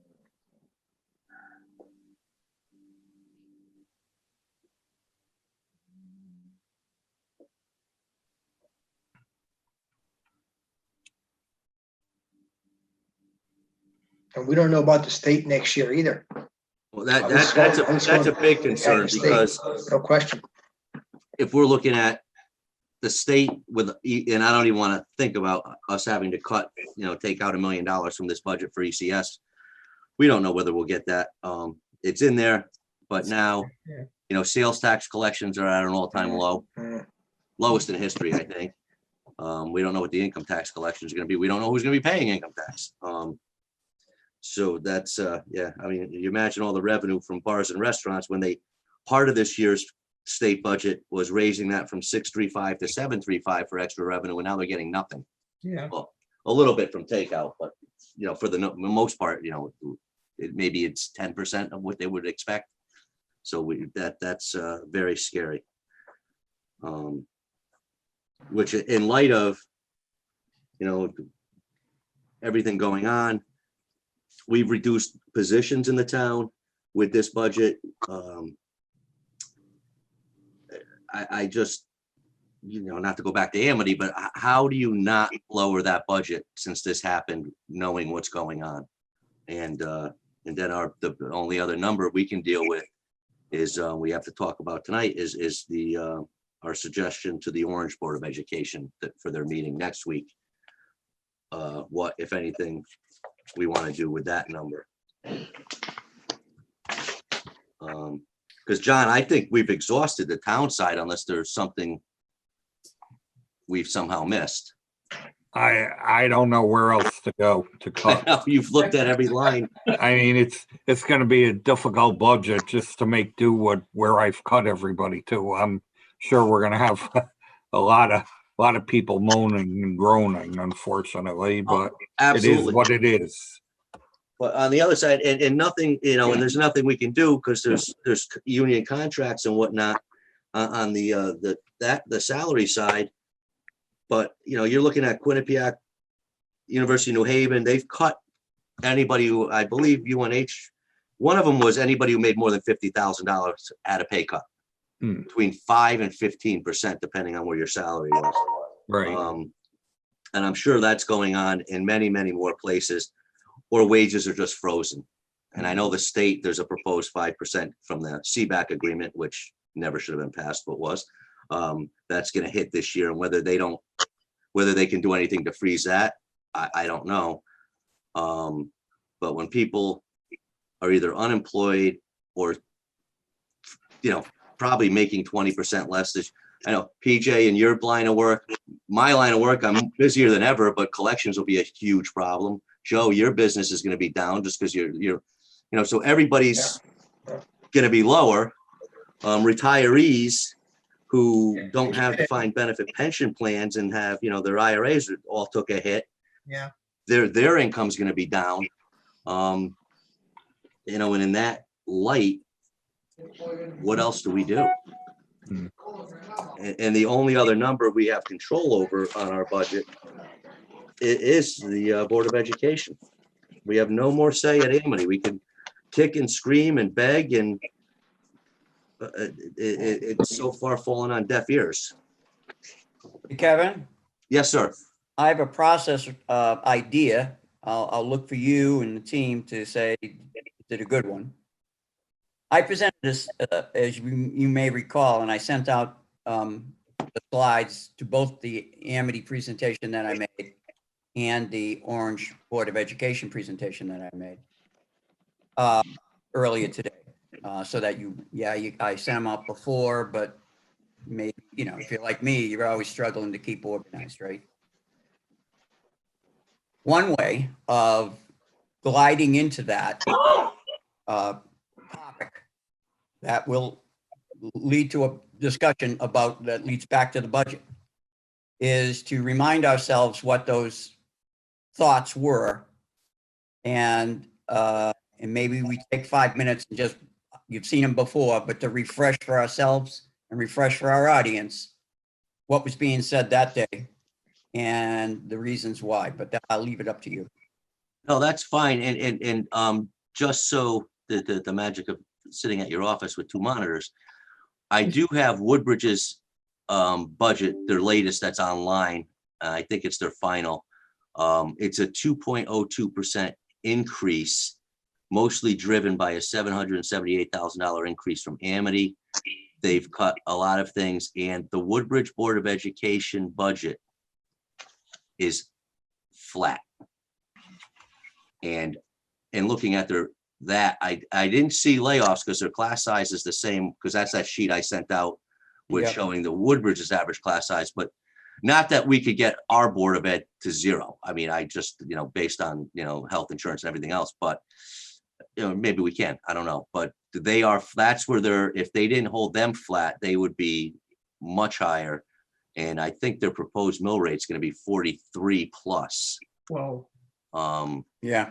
I saw that earlier when I was multitasking with this meeting and looking at that. So, but so Jim, yeah, sure.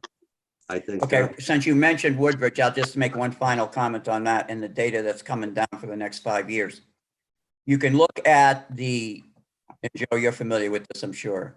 You can look at the projections of grades 1 through 6 and current 7 through 12 Amity, right? But as 1 through 6 shifts over the next 5 years, right? 6 goes to 7, et cetera. What happens is the share of Amity for Woodbridge goes up. And it doesn't go up by like we used to have to deal with 1/10, 2/10, maybe 0.5%. Remember, 1% of a $50 million budget, right? 500,000, 0.5%, 250. Going up from 31% of share of Amity to over 35 over the next 4 to 5 years, which means they're going up 1% each year. It means they're going up 500,000 more just from that share, and then whatever the percentage increase is, right? So you can see that this issue at Woodbridge this will not be a 1-year deal for them. And then you have the pandemic. So we're in a better position, but as far as what's going on at Amity, and it turns out that most of if ours is going to stay about flat, so it's projected to be, but Bethany is going down that same percentage that Woodbridge is going up. Well, without further ado, gang, I'll find the section on this presentation that's the most germane. And it's the exact same presentation, even though I changed the footer or the header that I gave back on March 5th. And I called it the thoughts on the Orange BOF roll and the Orange BOE proposed budget. As you recall that they, like us, have had a significant increase in their medical account. They made an adjustment of finding 300,000 that wasn't reported that day. But this is what we told them we would do. And I'll just cut right to the major chases. We've all seen that our job is this balancing act between what we have for requests for services and all the things on the left with the taxes on the right, both residential and commercial. We all know that we ask questions because that's our job. We like to think of this as we're at home, and when we have to make decisions, money coming in, money going out, we have to look at it closely, doing more with less. The whole compound interest thing, and always keeping that in mind, right? 1%, 4%, how to keep your spending down.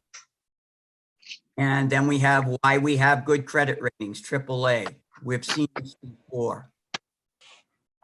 Now, the reason I put the 7% in there is because that's was coming into the meeting. That was the percentage that the Orange Board of Education were presenting to us. So I said, well, I'll take the 1%, 4% and make it 7 and see what happens. And when I did that, I clearly could see taking what I pay in taxes, 7,000 roughly, and you go up 1% a year, 4% a year, 7% a year, you can see what happens after a period of 10 years. Jim, are we supposed to see this? Because we're I'm not, sorry. I'm sorry. Were you sharing a document? Because it's not shared. Or you just- Violation. Joe, I'm sorry, call me on that, Joey. Come on, man. keep it fair, Jim. Violation. Keep it fair Okay, we're trying, man. We're trying. here. It's a new world we're in here. So you've seen the balancing act before, right? You've seen the doing more or less, right? right. We need some caricature upgrades there. Are we good, Joe? We need some upgrades there. Character upgrades. All right, you want to do the homework, Joe? You can come over the house anytime. No, thanks. I'm good. All right, so there's the 1 versus 4%. You guys remember they came in with 7%, so I just targeted it out, right? Just what it would mean. Then I said to myself, well, we got to make that's just concepts now. What does it mean if you started at $7,000? And I kept on pushing my mind, and I kept on saying, well, wait a minute, that's the number that's out there 10 years from now. What would be the amounts each year? And of course, the Excel file had it right there for me. So I documented it, threw it on a slide. And then I started saying to myself, wait a second, why don't we really look at 1% versus 4%? What does that area between those two curves really mean? And over 10 years, it was fascinating to me because the data just started talking. A 4% annual tax increase would cost $13,437 more than a 1% annual tax. This is why we do this, right? This is why, you strive. And you could do the same thing for 4 and 7, but let's stay in the ballpark of, or even the difference between 1 and 7, but let's just stay in the ballpark of this one here, which is the difference between 1 and 4% over a 10-year time frame. What is the incremental difference? And it turns out to be $13,000. In other words, why are we striving so hard to limit this increase? What's the value? And it struck me that the reason it's so important is when you look at it this way, you can see that in 10 years, if you were at 1% versus 4, each taxpayer would save on average, $13,437. And what does that mean? Well, if you're paying $7,000 a year now, you're saving 2 years of taxes out of 10. You pay nothing. That's what it means. And yet we see these little numbers. Oh, that's not a real big tax. Oh, only have a 0.5% increase on something. That's a big deal. That's a big deal. These are the numbers. That's what I was saying. So then we have our impact of, we have a certain amount, about 100 grand. And as John has mentioned, who knows what the future's really going to bring, right, John? I mean, it could change dramatically, but that's what we know now. And that's what we've placed into the budget. So I wanted to make 3 observations. You know, I hear from people, I came here in 1983, I'm in the same house. People have been coming to Orange for 4 decades or more because of the community and the school system. Billy Kraut said the chairman of the Orange Board of Education, he told me, yeah, I came here for the same reason in the late 80s. I mentioned this to Craig Stahl, and when I said, well, you know, people have been coming for 4 decades, he says, longer than that. That's why my parents came here. And I said, when was that? He says, in the early 60s. So you know, this has been something that's been around for a while. The second observation I made that night was the end goal of the educating students is the output at the end of grade 12. That's the objective we're trying to optimize, not, you know, what happens on grade 3 or that kind of thing. And the third and final thing I was trying to say, look, over the year, class sizes vary. And in every case, the students of Orange have always achieved well. We didn't have, when we had some teacher reductions in certain years, you know, all of a sudden kids go through school and all of a sudden, boy, that was the 11th grade class at Amity that, oh, you remember back when we had, you know, we never heard that. And with that in mind, I took a look at these 1 through 6 teacher requests, which were 60 requests. Average class size per school. Then you get into the instructional staff beyond teachers. There are 2 pages. Then I summed that up and said, look, here are your Orange, your classroom teachers, but you also have of which the blue includes, for example, on Racebrook, the 22 teachers there, the 58 total resources, that 58 the 22 is included in the 58, but it does show you that there's a lot of other resources contributing to the education of our students and contributing to the budgets that support them. One of the things we have looked at a number of times is looking at how do we stand Orange. And this was an exhaustive study done back in 2014, where you have grades, the 3 columns show you grade K, grade 2, grade 5, 3 cuts at it. And you can see that Orange was extremely favorably placed in towns that you would be familiar with as being either in our DERG or how we might identify with. And I also showed the DERG average down there at the bottom of this slide. It's the same slide as the prior one, only I added the DERG average at the bottom. And then what I did is I said, look, I know the data from back in 2005, 2006, because that was my first year doing this job. And I know the DERG average because we just saw that. And here we have the proposed budget. And what I presented to them was what I call the roadmap. And I gave it to the superintendent. And I didn't go into details of the roadmap. But I did notice that the roadmap that I presented to the superintendent and the chairman, Bill Kraut, and gave them the files, would raise the student-teacher ratio to 18.6.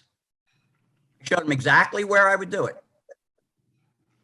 And the only adjustment I made to this slide that I've added to it since that night was the data that you got, Kevin, from Roydbridge, that I believe you submitted to all of the members of the Orange Board of Finance. Is that correct? Correct. And the chairman and the first selectman and the superintendent of the Orange Board of Education. So this roadmap, and we can go into whatever level of detail you wish. I have all the information here. I sent it to you. Nothing's going to come as a surprise. I sent you all the files. I sent you the email that I sent to Vince and Bill Kraut. And then I eventually copied all of you 2 days later. But that's what we're talking about here.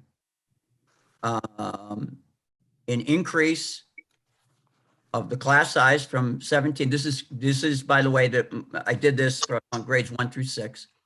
And that's where I ended the presentation that night. So in summary, I said, look,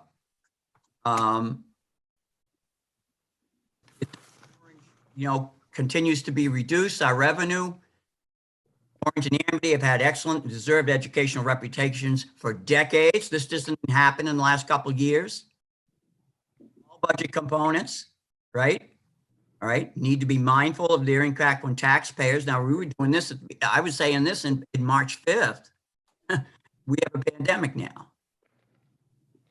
And there's a roadmap opportunity exists. I tried to find the right language. For Orange BOE, consistent with historical Orange norms and DRG schools to save money for all taxpayers. And I'm talking about this chart right here. That's where I'm coming from. Jim, could you do me a favor and go back to the DIRG, the 2014 DIRG? One of those. Go back right there. So in 2014, we're on the top at 17.1. I'm looking at the middle column, grade 2. Yeah, that's grade 2, Kevin. How you do this is there's 3 segments here. The left third is K, 2 is in the middle, grade 5 is in the right. Well, what I'm looking at is Woodbridge in column 2 was at 18.2. Correct. Today, they're between 19 and 18. They have 4 classes of 19 because I'm looking at that sheet on my screen. Yeah. Last year, they were at 21. Yeah. In that, so Woodbridge apparently, not to say anybody's right or wrong, and you're looking at the grade 5 Woodbridge there is at 18.6. Grade 5, No. grade 5, they're at 22. 22. Yeah. But even their lower grades, they, with the sheet that I sent out, they started adjusting since then. It looks like, based on, they have 22 people in 6th grade, 20, the proposed, this year budget's 22 and then 21.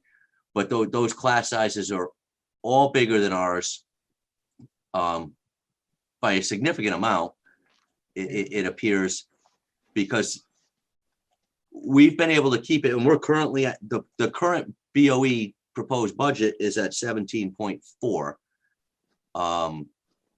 which is just, we've had the class size discussions led by yourself for the past several years. We've been fortunate, I think, that we've been able to keep them, and I just don't see how we can continue to do so at this moment, with the situation we find ourselves in, unfortunately. But other towns we compare ourselves at that are in our Amity students, I don't have Bethany's information, unfortunately, but Woodbridge is certainly significantly higher than we are.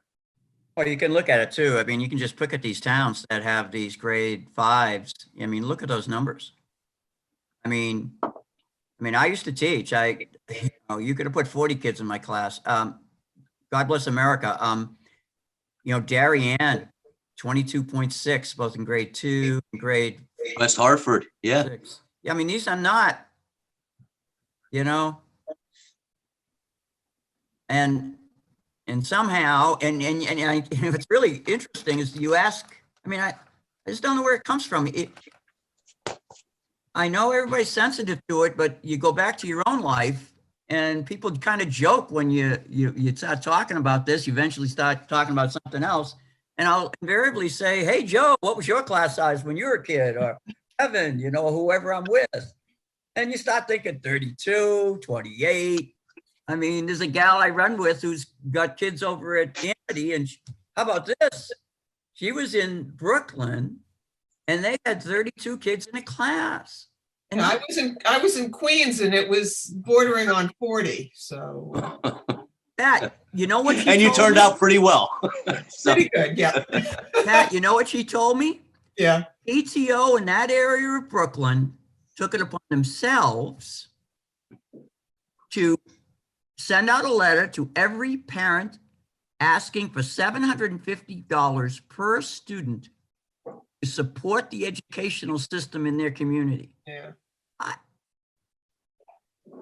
Oh, God bless. I don't know, with the name towards the end, without a desk, but using the heat register as something to put my papers on, because that's where that line of students ended up. So, And it was, so I've already shared with you the email that I wrote, documented what I thought would be the savings. You know, it would be significant. The impact would be what you see right here. It's not, in my mind, calamitous. And in light of the current times, I think it's where we're at, but I'm one voice. and Jim, because we're not allowed, we can't tell that the Orange Board of Education what to do, but we do provide them with a budget number. That's my understanding. Your roadmap number there. Yeah. And I know you and I have talked, I probably have it written down somewhere and I apologize. What is that savings just doing that dollar wise? Okay. I want to think, was it 360,000? Oh, it was 450. There were some assumptions in there. I think I sent them out. It was the email attachment. I sent you out an email about maybe 5:15 tonight to the whole team. I believe the email, one of the attachments was an email. And I believe in the email body, without even getting, it's either in what I sent to you or what I had sent to Vince and Billy Kraut. Because I sent it the next day, the next morning. I sent it before 7 o'clock. I remember that. You know, because we met on the Thursday night. I think it was the 5th of March. 450, I got it.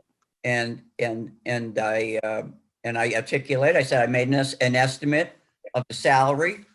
I thought it was a reasonably low salary.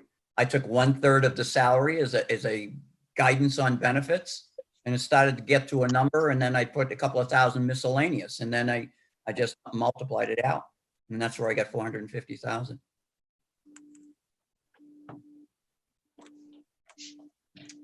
And John, are you with us?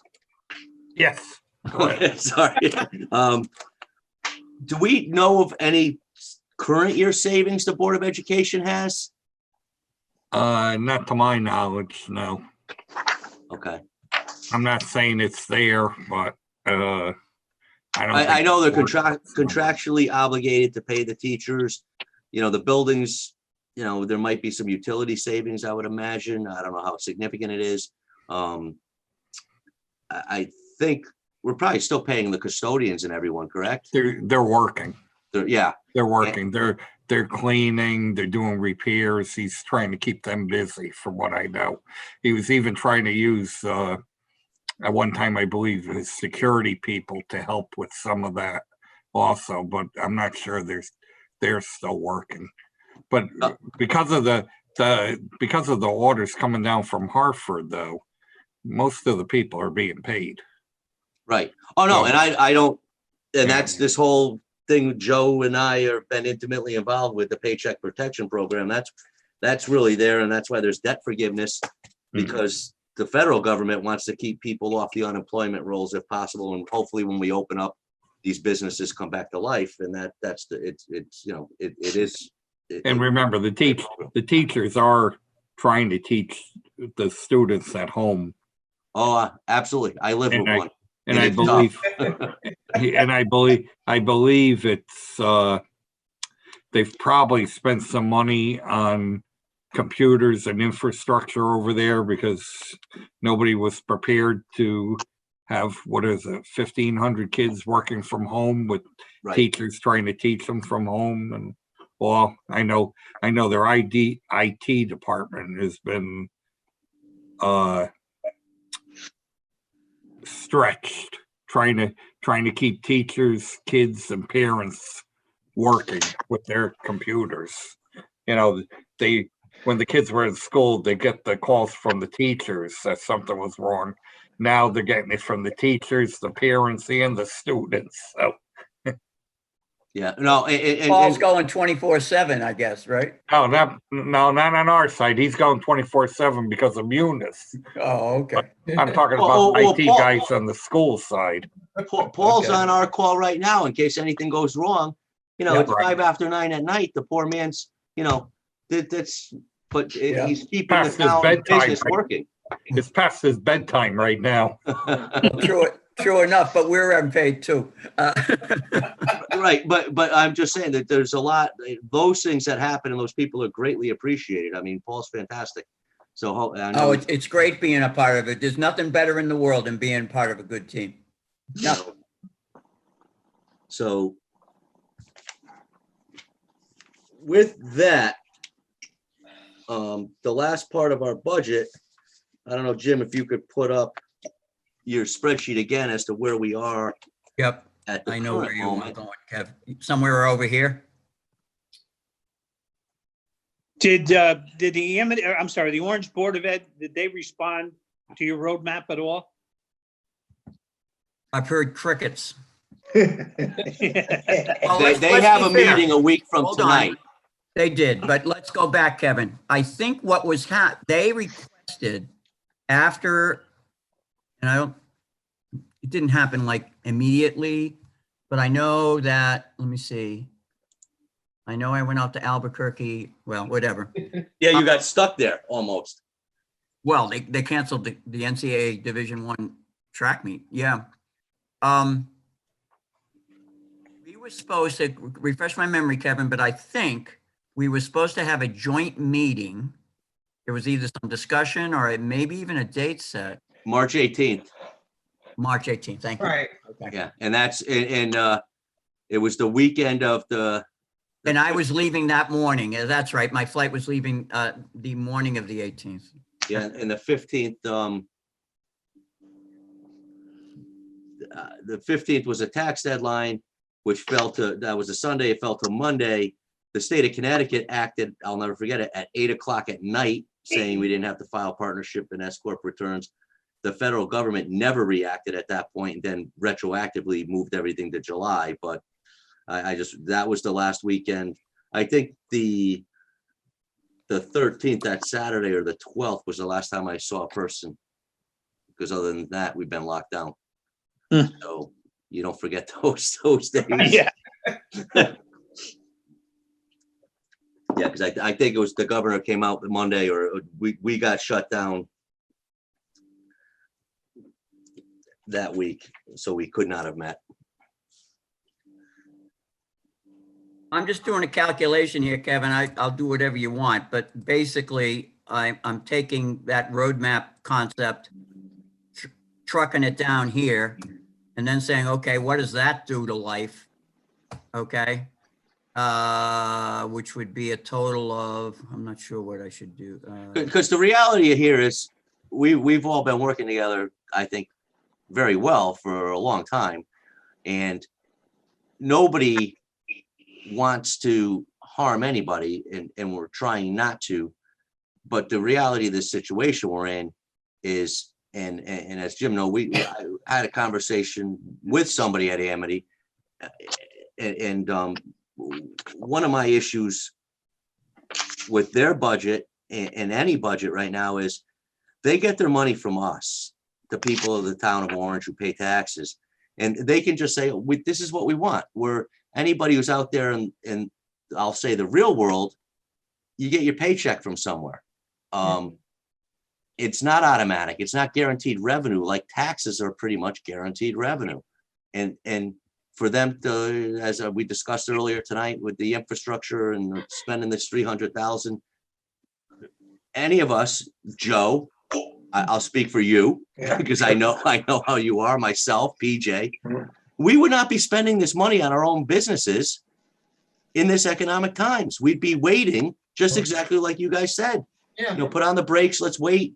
But they're not doing that. And I think, I don't know, we could discuss where we want that 4.6 to end up. But, and maybe I'm wrong, everybody has a voice here. I don't think it can stay at 4.6. And I think we need to start looking at not only this year, but sending a message for next year and the year after that might be worse. Hopefully they're not, but we don't know. And 17.4 is not, and maybe they could keep it at 17.4 and find money somewhere else for whatever reduction we want to send them. But something, it was good while it lasted. Yeah. But right now, we're in a tough time, and I just have a hard time, with people out of work. Sometimes, and fortunately, I don't have a lot of this, but I do have a few. It's both spouses that are out of work right now. Yeah. Mhm. And that's very, well, sad to say the least, but how So can we have a follow-up and reach back out to them? I know they're meeting next week. they're meeting next week. Maybe we could talk to them previous to that. Just again, convey how dire things are right now. I think we have to send them a number. I'm open to any suggestion, but I think, Jim's Look, quote roadmap guys, is at 450. I mean, do you want to see the exact places I would cut them? I mean, to me, I think, do not believe that any one of the modifications I made in class 5 goes higher than this 20 number. None of them. None. Zero. I may be wrong. I'd be happy to be wrong. But these are all averages. I will tell you this, I did the calculation, Kevin, so that to save you, I don't want to go back to the numbers crazy.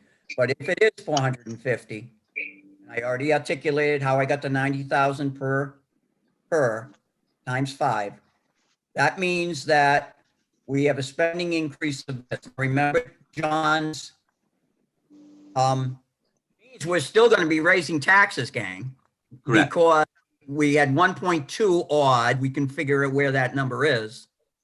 Just from the great increase in grand list we had last year, God bless us. But it's not going to cover 1.592.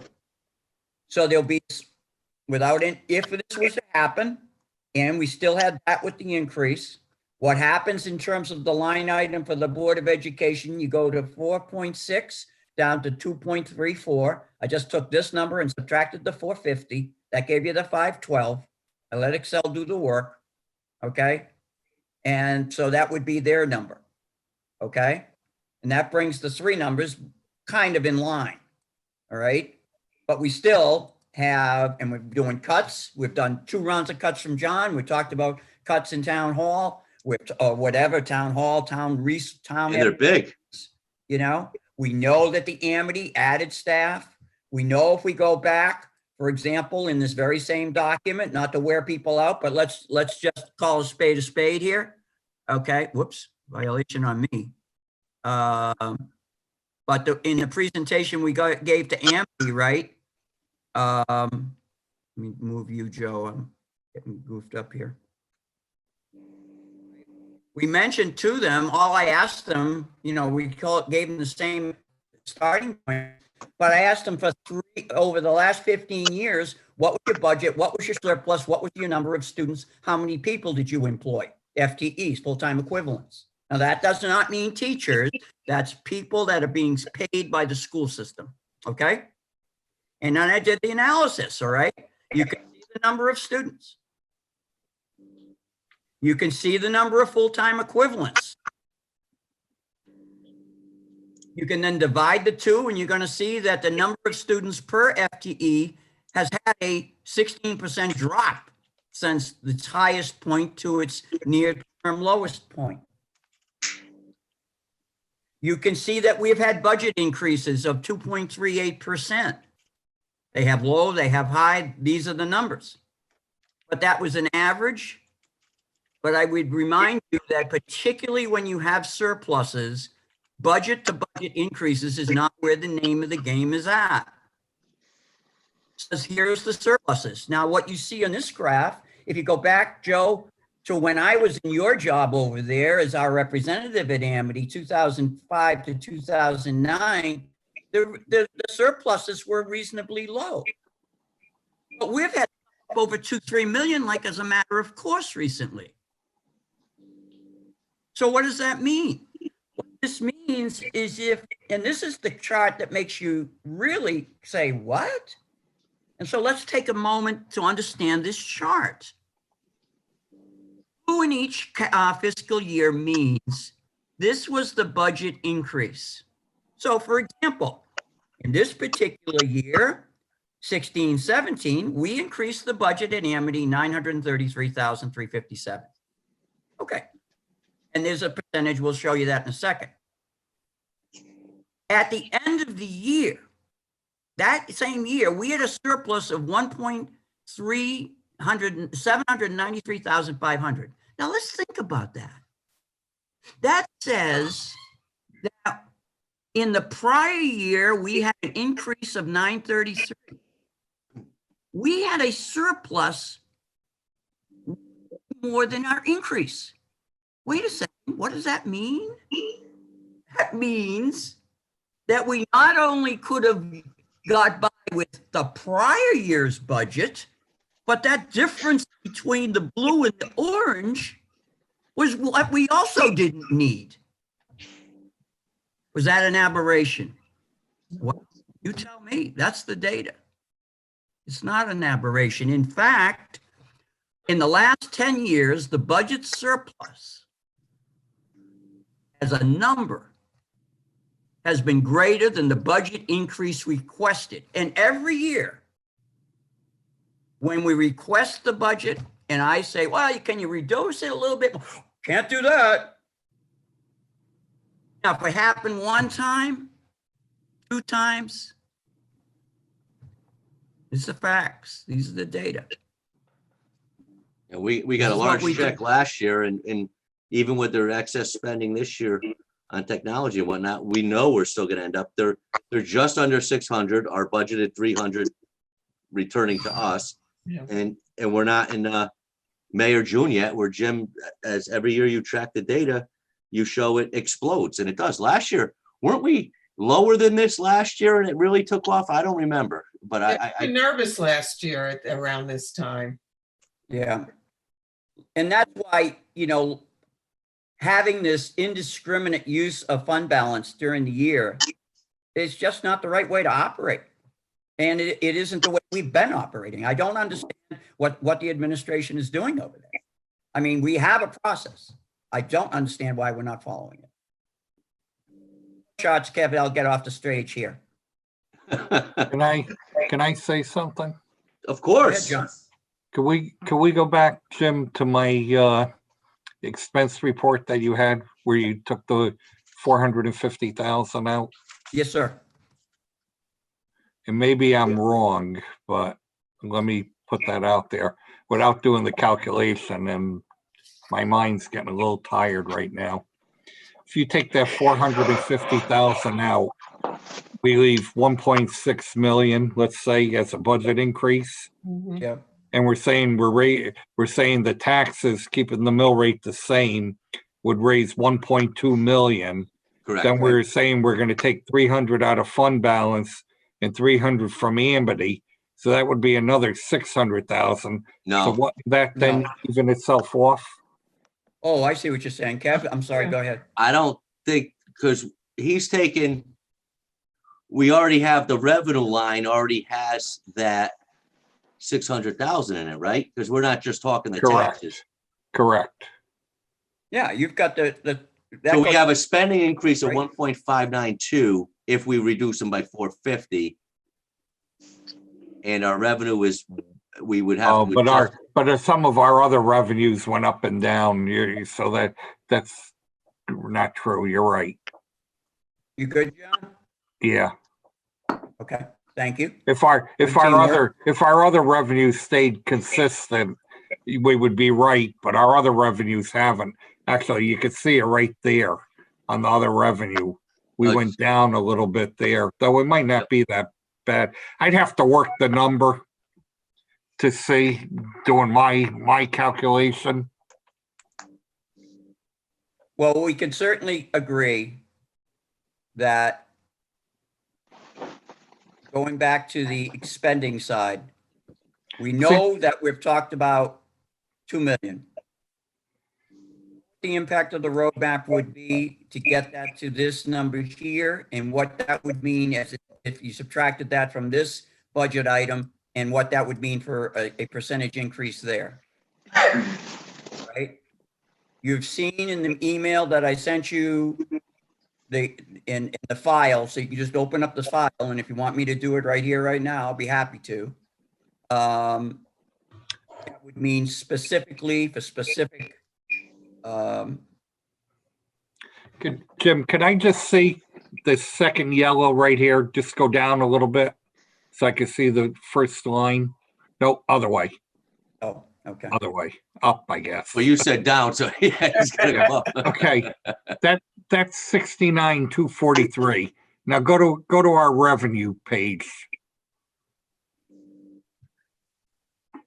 The mill rate calc?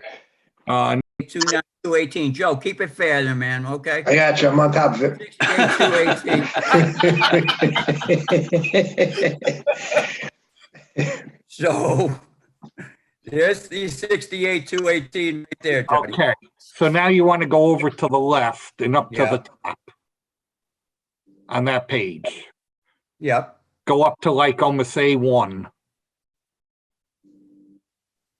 Yeah, I've already done the math. I've already done the math on both of them, by the way. but I Oh, just- so that is 32.59 right there.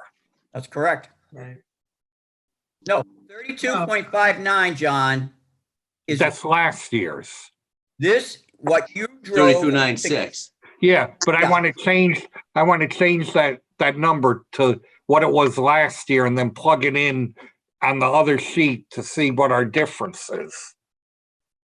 Well, how about this idea? Kevin and I actually were doing a similar thing. We go, Yeah, I did something like that yesterday.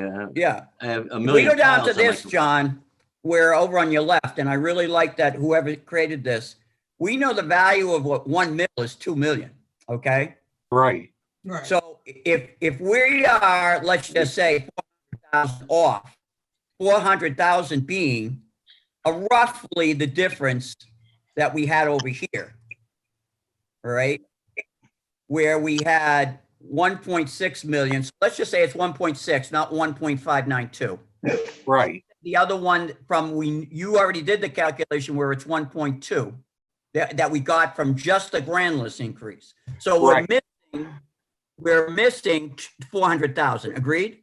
So that means if you go to the mill rate number over here, then what we need is 2 of the tenths.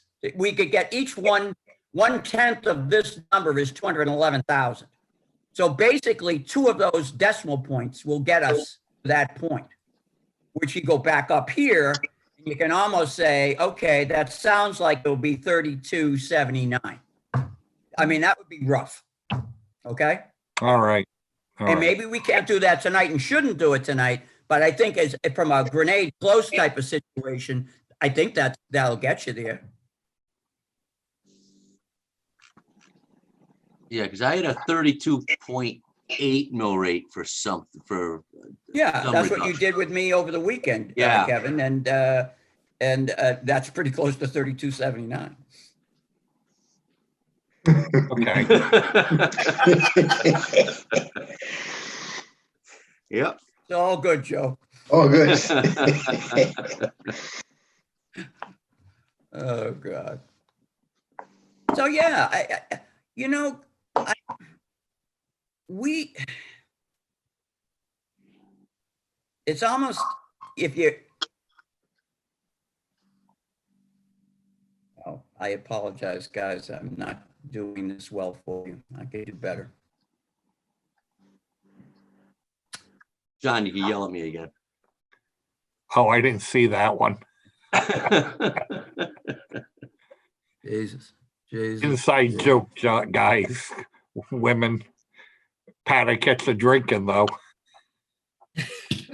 What's that? Pat had her coffee cup up. I have one too. I don't think it's unreasonable, and I don't think, you know, one of six here, right? How can this be a bad thing? I just.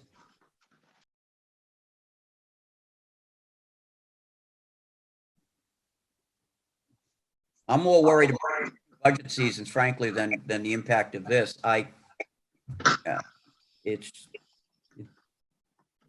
that's my opinion. Well, I don't think any of, nobody on this board, we all work hard together. I think everyone has the best interest by far, the town and the townspeople at heart. And I think in order to do that this year, to do our job, there has to be a reduction over there. Whether it's that we have to tell the OBOE something this week, whether it's a proposed 450, whether it's more, whether it's less, but we need to come to that conclusion tonight. Personally, I don't think it's zero. I can't see how we possibly, in this environment, as much as we might like to, because we care, but clearly the data shows, and what other towns are doing, we're so far above them. We've gotten away with it for a long time. But right now, it's just, we can't burden people, and we have to get in the mindset of, if next year's worse, we got to start really planning for these things. So that's my 2 cents. I just don't think, we're doing our job if we don't suggest some sort of significant cut to them.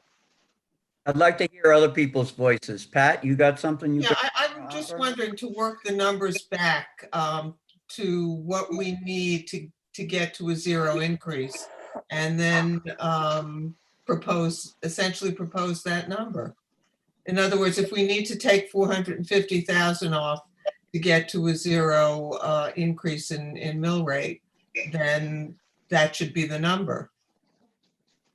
And again, it's too late for me to even try to figure out what that is. Oh, I know what it is. If you took out 450 here, Yeah. it's just, you need another 392,000 from somewhere. It isn't likely to come from Amity, from the way I've observed things. No. If you took And that's this where it amount- should come from, Jim. And unfortunately, what John's done and what we've done on the town side, I mean, we've eliminated positions. We eliminated 2 this evening. On top of the others we, cut back on, and probably in needed services too. It's just not the year to do it, whether it be the police or anywhere else. I think we've done that. And some people are gonna say I'm sure there's department heads and everything that say we went too far, but I don't know what too far is in this environment. Yeah. And unfortunately, for all of us, in my opinion, it's Amity. They've run surpluses. They're at 900,000 now, knocking off the other things that they've just, spent money on. And we know that budget surplus is going to increase, and they're still coming in, and they're still adding positions. I don't know how you add a position in this environment when that's been one of the best public school systems in the state of Connecticut for a long time.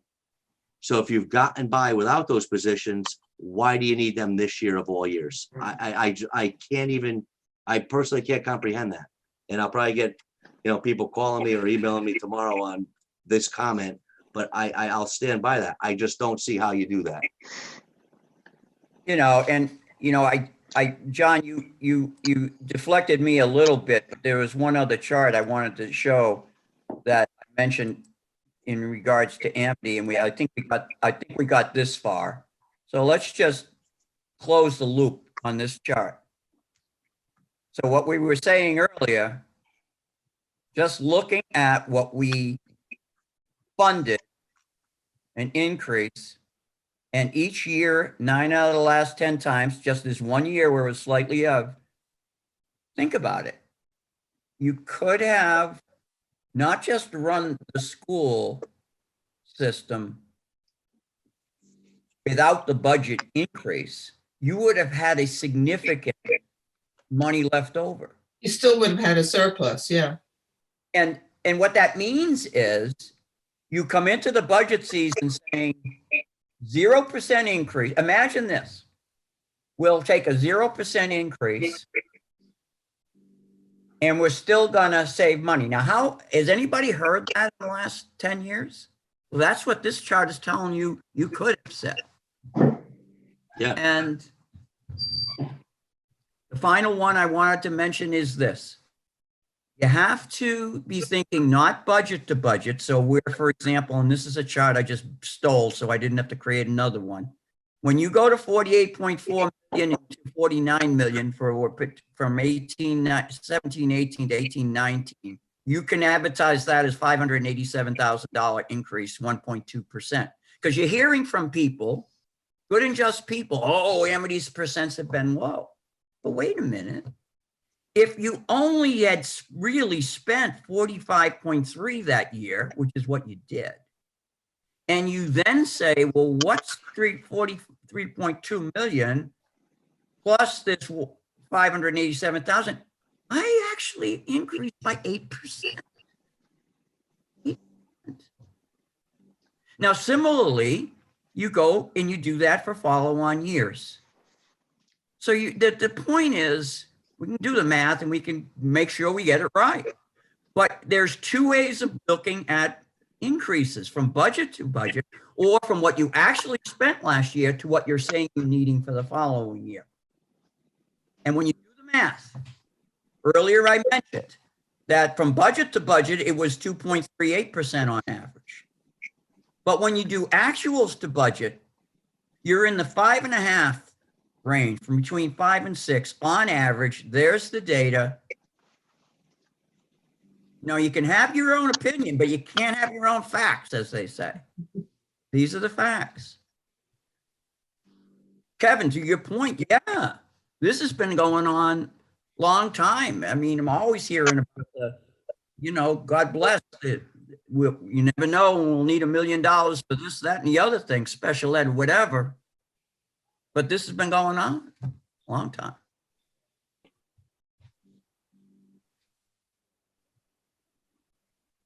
So this is where we stand, Pat, at 9:32. Yeah. Have I given you all enough detail in terms of the definition of the roadmap? The materials I sent, have I supplied you with that? Yes. As you can see where I think these, and I don't think there's anything draconian involved in this at all. And the results, final time, old Celtics announcer used to say the final score for the final time. It comes down to this. Not a bad situation to be in, frankly. And, it's late and it's not our purview, and we can't tell anybody what to do, but they have the ability, should they choose, to freeze wages. And if people agree, we did that in 08. We had furlough days on the town. We did a lot of things back then. Yep. And this is far worse. Oh. So, I don't think, reducing their, telling them you cut 450, cut 650, cut 2, whatever everyone agrees on this evening. I maybe I'm wrong, but I don't think any of us say leave it as it is. But it's the ball's in their court as to where to find it. And it could easily be found by saying, hey, we're like everybody else. I'm just happy to be working and making a little less than last year. I would love to make the same as last year. That's not gonna happen.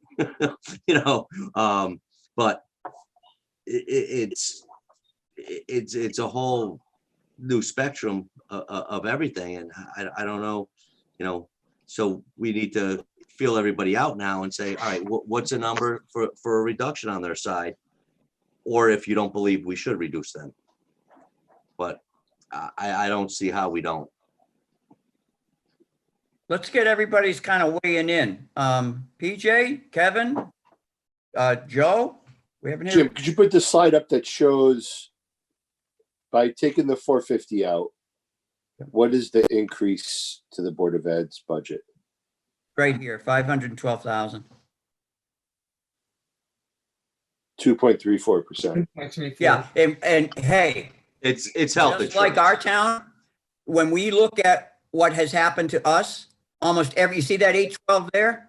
We have like 800 and what, 47,000, John, is in employee benefits, and most of that's in medical insurance increase. Yeah. Correct. Board of Yeah. Education is the exact If you same go, problem. if you go department by department, you're either gonna see an increase because they've had union contracts and there's 2 years of increased wages in there, or you're gonna see reductions, negative reductions in the budget. You can see that in a lot of spots. Here it and is some here, healthy PJ. reductions. You see this one here, total employee benefits? Yeah, that's it. That's going up, whatever number that is, Pat, 868? Yeah, that's exact, that's. That's all. more than the town increase, That's right. because we cut it, we Right. cut it everything else. By the way, if you go over to the, here it is here. If you go over to the, what they originally have, the OBOE 962, they have the same thing, 800,000. So it ain't like, it's what, remember when I started that night and I, before I got into the slides, I told them the race at St. Anselm's, I ran at Base College at cross country, and we came around 3 loops, and and we're coming to the finish line, and somebody puts up his arms and waves, you got to do one more. You ever run a race and come to the finish line and someone says, you got to run another mile? That's how they must have been felt, because I could see it in their eyes. Because they were dealing with this 800,000 increase, right? Now it now adjusted properly, right, John? We took the 290 out. Yeah, it was 1 point something. It was 1.2 million when they presented to us. Right. Right. There was, Yeah, I asked if it included the co-pays, and that's why I asked for the teacher's contract, because I wanted to figure it out myself, and then it came down. yeah, Oh, she actually caught that after it was raised at the meeting that Yeah. night. I'm sorry, PJ, you had asked a question and I went on a rant. I was trying to. No, I think the Cut 2.34 you off. is a reasonable number, very reasonable number, in fact. I'm sorry, what? I think the 2.34 is a very reasonable number in today's climate. Increase. Okay, so PJ, you be in favor of telling them, John and I send a memo tomorrow, hypothetically, depending on the rest of the board's feelings, to say, reduce your budget by $450,000. Yes. Yeah, I would agree. Joe? I would too. I agree. 2.34 is fine. I don't think increasing the class size by that amount is going to negatively affect the quality of our education. And we don't know, you know, and Vince, I think, has done a great job. Christine, I think so. Mary Jo before her was excellent with the numbers with the Board of Ed. And, you know, I just comparing us to Woodbridge, where they did not lay off one teacher and kept their budget flat. I don't think our Board of Ed has pockets of cash like Woodbridge must have had to succeed in that, because they did not. When you look at that spreadsheet I sent out from their budget, their teacher headcount is identical year over year. So they managed to stay at a zero, and they had to have health insurance increases and everything else. We all did. I mean, and so I don't think our Board of Education has hidden pockets of, you know, because they're just too strict and they do a good job. But, you know, wherever that 450 can come from, I think that is probably the number. Pat, you had said something and I'll be happy to work with anybody to try to get there, but you had mentioned, you know, we really, I just wanted to see what the number would look like if we kept the mill rate flat. well, the number would have to be 1.2. The number in this box right here Yeah, would be 1.2 million.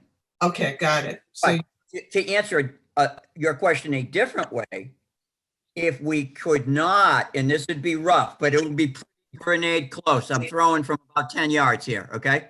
That it would probably be around 32. Where am I? This would be, Kevin, with a 3280, right? yeah, That would be a 0.64% increase. Joe, keep it fair on me. Huh? Gotcha. I'm watching. Average tax, say it's me, 7 grand, okay? So I just multiplied the 7 grand by that as an increase, so that would mean a $45 increase. It's not zero, right. But it's not, it is that number. right. I would prefer it to be zero because I think psychologically, I don't know where at this moment in time it could be, but that's what it would mean from a different perspective. Yeah, okay. And gosh, guys, I have to emphasize enough. Joe, you cold? On the porch. I don't Go see ahead. Joe. I gotta scroll down and find him. Is he he's wearing a coat? I just put a Joe, you little can't keep flannel on it it. fair without, unless you're See, up. when Jim has his screen up, I don't even see Deb, but I saw Deb earlier Listen, with a cat on her lap and I was very jealous. I saw that. Things are tough with the Smiling now, bankers. I could see. We're not making any money. It's the heat's off. It's cold. I got a budget on. That's why I'm at my office. Joe, I got oil today, $1.65 a gallon. Good deal. Good deal. If you Hey, waited a little while, they would have paid you to take it. You're right. That's, oh, Kevin, like that. Very strong. I Hey, like the, remember, everybody, people at home, everybody, we're working as a team here. Remember, we have the good fortune, the unbelievably good fortune of this major increase in grand list Yeah, Yeah, right? that's driving our ability to have the conversation. Oh, yeah, we can do 1 point. You know, we're not saying the absolute town budget increase is zero. But I'll tell you, I don't expect next year we're going to see 1.64. Mhm. So We do have a lot of good things. We don't know what's gonna happen on Route 1 with people paying or restaurants, but they're building. The hotel was not online. It's now, well, hopefully it stays open. They're building the FedEx facility and they're going crazy up there because I drive by it every day. The other project that was on the Casa Creo property, I think it's the VA. Those guys are working there every day. So Yep. I don't know what the number is going to be, but I think, you know, we're very fortunate as to where we're located because I think we will have a grand list increase. Whether we have a collection increase is yet to be seen, but we have a lot of good things going on in town. here's the data. I created this one. You guys have seen it before, somewhat similar when we did the budget hearings, right? I created this back in early March. You know, we have the process, right? 6 steps, whatever. It takes a long time. This is built on, we've created this now for the last 3 Aprils. This is back when I thought we were having a town budget hearing. So I created it with the lead, those who knew. And you could see where over time, phase, right? So Homewood Suites, which is now open, completed project. It's a 6. What's its value? And then, you know, some words over here. You can see what we've seen in the past years, right? And to your point, Kev, there's this assisted living here, number 8 on Indian River, that it's being built, you know, the VA outpatient. There's a commercial ink manufacturer on Edison Road. There's the shipping hub that's being actively worked right at exit 41 there. We all see it. There's an Marsh Hill Executive Boulevard. There's a warehouse facility that's, in stage 5 here. There's a couple of things going on in Firelight. The liquor store is now open. So that's one of 2. So the 6 was for the liquor store, and then there's a mixed-use development. And then there's a couple more opportunities that I was able to work out that are in various developmental stages. And just like other ones that we just saw are in the early stage over here, now you can see that these will become later stage ones, and we have to continue our economic development as best we can. But this is since you were talking economic development, I figured I'd just better show these slides. No, I think we have a potentially positive outlook on that if they can continue. The VA property is definitely continuing because every day I drive to work, whether it be at 7 or 9, depending on when I head in, they're up there working. And same at the FedEx facility, or I assume it's FedEx on the Stu Leonard property. They're going, and hopefully we get their vehicles. We know they're going to be large developments that are going to have the 5-year, phase in, but it's positive. So we're working hard to keep these projects going. And every time we get another one, even if they have a 70% tax freedom the first year, if it's over a certain amount, 10 or 20 million, whatever it is, and then 60, 50, 40, those 10% that we start collecting from UI and others like that, incremental each year more, because their base changes, but more or less it's that 10% that benefits us, and that helps improve that positive tax impact that reduces, and that adds to what I'll call the 1.2 million like we had this year.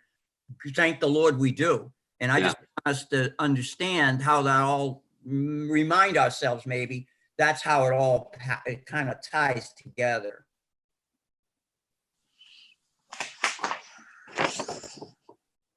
Yeah, did I hear your voice, Kevin Moffett? Regarding the going around the circle of what we were talking about over here, Kev? Well, no, you're talking about the development or the roadmap discussion about that. I agreed with PJ said, and Joe agreed with that. That 2.34 is something we can live with, and you got to somehow find find that money somewhere within.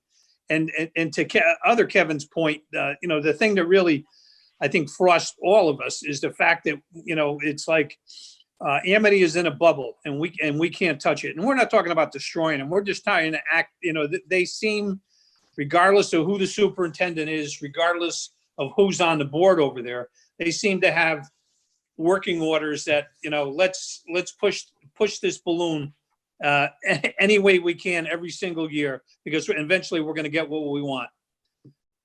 I don't know. That's just my opinion. Maybe I'm getting too old for this, but No, Kevin, you're absolutely right. We've been together a long time, and I love everybody. And but you were there. I think we were all there in 2008 when the market crashed. In the then superintendent, Mr. Brady, I won't call him a doctor because he's not. But anyway, he created a new position of a director of guidance for $100,000-something a year. We asked him to take it out because they never had that position before. And we were in an economic collapse with the banking industry and everything. And he basically said to us, jump in a lake.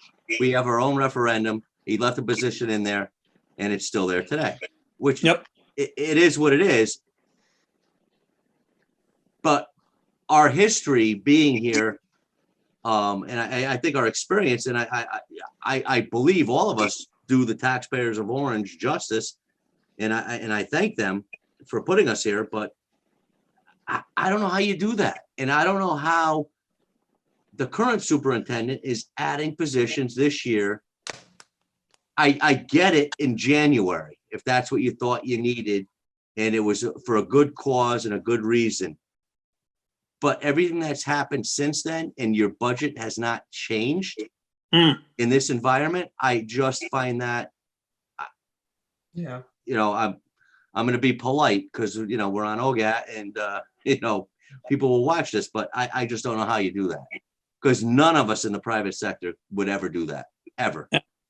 When I came onto this board in '02, my first meeting, it was, we were advised that they had a $2 million hole in their budget because of the mishandling of their payments, and the three towns stepped up like it was nothing and took care of that because they knew what we had to do. And that trust has never been built. We've had probably, I think we're on the fourth superintendent since then. So I just don't, it just aggravates me, but again, that's me just talking there. No. But no, I you're right. agree. And, the town gets hit, the town stands it every year. They take it. And, I give credit to these people. They work hard in their departments. The department heads do a good job. They keep the town in shape, they keep the town in order. And, we roll on, but we have to compensate for them every single year. And Jim's charge just proved that out. Like you say, the facts are the facts. Yeah. And I remember, and I know, Kevin, I don't want to make this personal, and so I apologize in advance. Your wife was a teacher and I believe in charge of the union, and the things they went through. And I remember Keith Marquis, I believe Attorney Keith Marquis was the chairman of the Orange Board of Education. When we had a meeting back when our town meeting was at Peck Place School, because there was something wrong with High Plains. I don't remember what the situation was. And he spoke because the Amity increases made us cut Orange, and it wasn't fair. And he pleaded to them, you don't need these things. We do. And it fell on deaf ears. And that's why, we all have a heart for the Orange Board of Education. We always have. And we've always told them, come back to us. We cut their budget. Come back to us, and if you need it, and we'll find a way. And we've done that. And we did that with the interim superintendent. I forget the gentleman's name from New Haven. Mike Nast. Mike Nast, thank you. Yeah. And we reinstituted several years back 6 positions because things got out of hand. We've always done the right thing. And I'm so proud of that. But with what Amity has done to us and shown those surpluses, as Jim has shown, clearly it's factual. We need this. And then they took away we cut things on the town side to try to balance taxes out for our taxpayers. And then they have a $1 million or $1.9 million. 1 year, Jim showed up there on the chart, was $3 million surplus. I mean, that affects everything. That affects our roads. And until we can figure that out, and that's why I will go to my grave as an Orange resident or as a member of the Board of Finance, that we will never have regionalization of of K through 12, because then it only gets worse. Yep. That's my personal opinion. So I will stop my rant. So Kevin, at 9:53. Yes. Kevin Houlihan, I was going to ask. All right. Yes, sir. What do we need to do tonight, and what do we need? A motion? Do we need whatever? We need an agreement on what John and I will send to the Orange Board of Education chairman and superintendent tomorrow as a record, as this is what your budget needs to be. All right. And now they So have a meeting Is next that Monday. is that a They'll have- motion? Is that we've already gone around, so if it's a motion, I think I would be happy to make it. But you tell me if the process is we make a motion. I'm gonna look to Mr. Cifarelli. Do we need a motion on that, or? I think a motion carries more weight. Okay, All Thank right, you, I'll John. make a motion that we give you a number.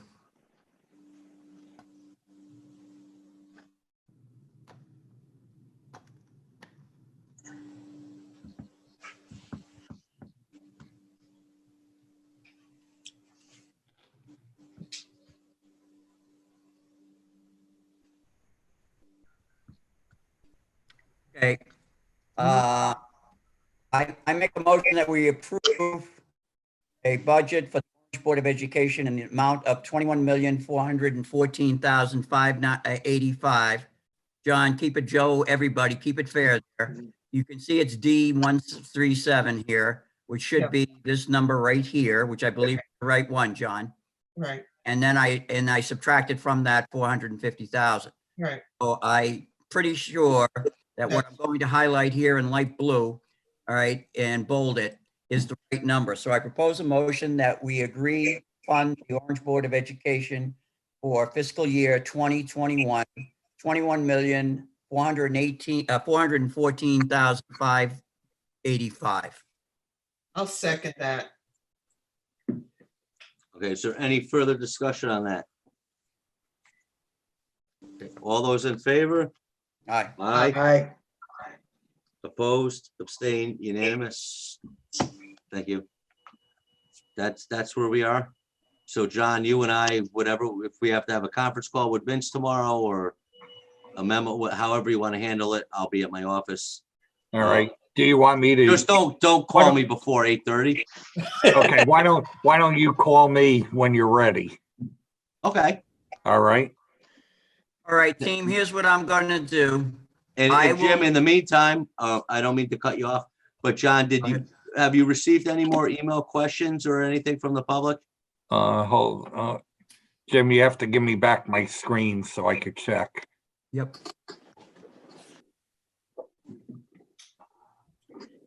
What do you think, Deb? M&Ms. Okay. We need the cat back. Both my cats unfortunately passed away. I missed them. I was jealous. Okay, I do have another question from Christy Somerville. Okay. And I'm not sure we're gonna be able to answer it tonight. Hold on one second. And I remember her from our town meetings. She's very The vested suspense in is the killing town. me, John. What'd you say, Okay. PJ? Okay, this came in at 8:40. Suspense is This came in at 8:46 from Christy Somerville, again, Fairleigh Road, Orange. What is the amount of money in the fund balance? 1% of that is the total budget currently. I'd have to look that up. I'd have to get that back to her tomorrow. And what is the proposed amount of money for the fund balance for next year?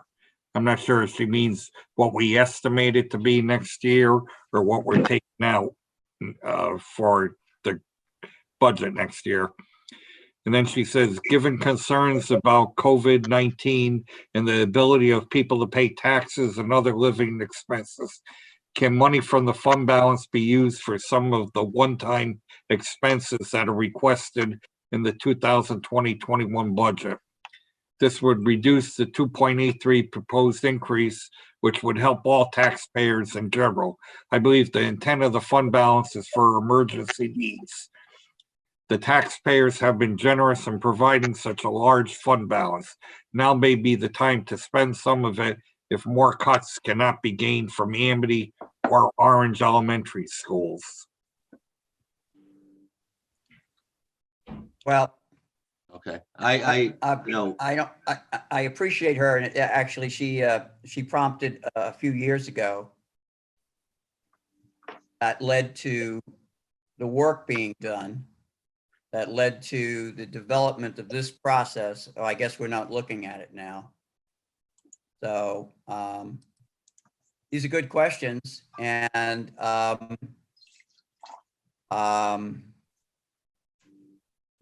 and eventually it comes down to people doing work. So we're doing the work. What I'll do, I'll respond to her tomorrow Yeah, for these John, three send that to me questions. because she's got some valid questions, Yeah, of course. And I think everything needs to be considered this year. We need to take from fund balance. Yeah. We Yeah, need to We take the fund already balance. are 300,000, PJ, right? right, And we moved some into capital to cover capital. yeah. Right. And we also don't know what next year might bring. So, I mean, she, she's obviously very I mean, concerned. if you're gonna go that route, then make it from 300 to 700, and Pat, there's your 0% tax. Yeah. Yeah, Yeah, I just, But then we could have a bigger hole next year. for a Exactly, year that could that's be- my point, right? a year You're that trying could to be far balance worse this than this stuff. year. No, It comes and down to she- doing the work, you know? Right, but we could let her know, our thought process and, like anybody, she could agree to disagree or, but she's got, valid questions. right. So, Yeah, John, Okay. I actually sent both their questions to all of you. okay. John, what I am going to do for you, I assume that it would be easier. You can do whatever you want with it, but you already have this day. Oh, let me highlight it one more time, since you no longer require seeing that. I am going to send you this file, which is the same file, but it'll have a V2 in front of it, okay? Okay, This will be exactly what you saw tonight, and then you can, create your new one and then send it back out to us, all right? okay. You don't have to remember it, and that's why we do it this way. and I have to state for the record, I enjoy seeing PJ on the moon. Oh, I love it. He gets the background award, doesn't he? Thank you. I was just thinking that myself. I can't take. I don't know any- how he does that, because I don't Listen. understand anything about Zoom, but it's I really- have- No, it's I really have very daughters that easy. are much more advanced with technology than I am. Yeah, you can actually take photos from your photo album and put them in on your background. That's where the rainbow came from. I'll do that next. Yeah. well, I think the silver medal goes to Deb with the cat though, right? Oh, absolutely. Very jealous of that. Anything else we got, Kev? We got an agenda here somewhere. I think, No, if that's what we're gonna suggest to the Board of Education, John and I tomorrow, we will talk and take care of that. We approved the additional cuts. That clearly we're gonna get kickback, John more than me, because he's actually in town hall, I'm not. It's just. Corey, it's I'll give him your phone number. it's a horrible year. Well, you can ask any of my clients. I don't answer it anyway. It's just, it's, when I look at last summer, and I don't want to get political, but I ran for reelection. And we had, and I knew, the UI was going to kick in more. I knew some of the economic development. I've been on this board for a long time and I love this town. I love where I live. And I was like, this is going to be the best year we've ever had. yeah, We have new Yeah. things coming on the pipeline. We Yeah. have all this stuff. And all of a sudden, I've been on this board for 21 years now. It's the worst year ever. And next year might be worse. We don't know. Hopefully it's not. So But- thank you for jinxing us, Kevin. Yeah. But it's just, and when we had the Board of Education of Orange in, my comment to them was, I said the same thing. I thought it was going to be our good year. And then our health insurance premiums were like across the chart. So that ate up the fund, the $1.2 million in grand list growth. But we were still okay because, we're at 4% unemployment. 40 days later, we're at 19-20%. We don't know what's going to happen. I mean, who could have, none of us, nobody could have ever imagined this happening. But here we are, and we have to do the best we can for everybody. And I think we are. And we've been on this meeting now for 3 hours or 3.5 hours for those of us or everybody who logged in to make sure it worked earlier. Because we care. And it's, and I thank everybody. This is not easy. Well, And I'm just, I think our residents should be grateful, as mad as they might be, as mad as the BOE might be. We say you gotta cut this or you gotta do this. We're not other towns. We have people with experience, and we have a finance director who's extremely intelligent, and everybody involved in this Amen. process. Everybody involved in this process cares about our town, and we're not only looking to protect today, we're looking to protect tomorrow. And I think that's how we've acted the 21 years I've been here. Be it, Tony Nastri was a chairman, Kevin McNabola was a chairman, Mike Amato was a chairman, myself, whoever else. I think everybody's, and that's the wonderful thing about Orange. These decisions are not easy, but I think we're doing the right thing. I hope we are. So I thank everybody. We thank you, Ken, for your leadership too. Yes. Yep. And Jim as well for It's your not hard me, work. it's Mr. Leahy. Mr. Lane, all his hard work. Mr. Leahy is the Wizard of Oz. Yes, he is. Yeah, he looks like with that haircut. Well, listen, He As I is the said brains before- behind everything. yeah, great to know. Thank you for your, Yes. acknowledgement of a fair amount of effort. Just hopeful that we in upcoming years, and I know we're not totally out of this year, but boy, I'll tell you, I sent it out to you guys and I'll repeat it. The International Monetary Fund does not talk about we're heading towards the worst thing since the Great Depression. That isn't scare tactics, gang. And Pat and I will, fixed income, whatever, not that much, but we'll survive. Yeah. It's way different, and I grew up this way. When you're dealing with money, that Sherlock Holmes picture that Joe, you're going to get me a new one for, right? We live that way, and it's okay. You can learn from tough circumstance, and that I hope that future near-term years aren't even more challenging for the town, for us, for who's ever in these positions. Yeah. And that's my concern going forward.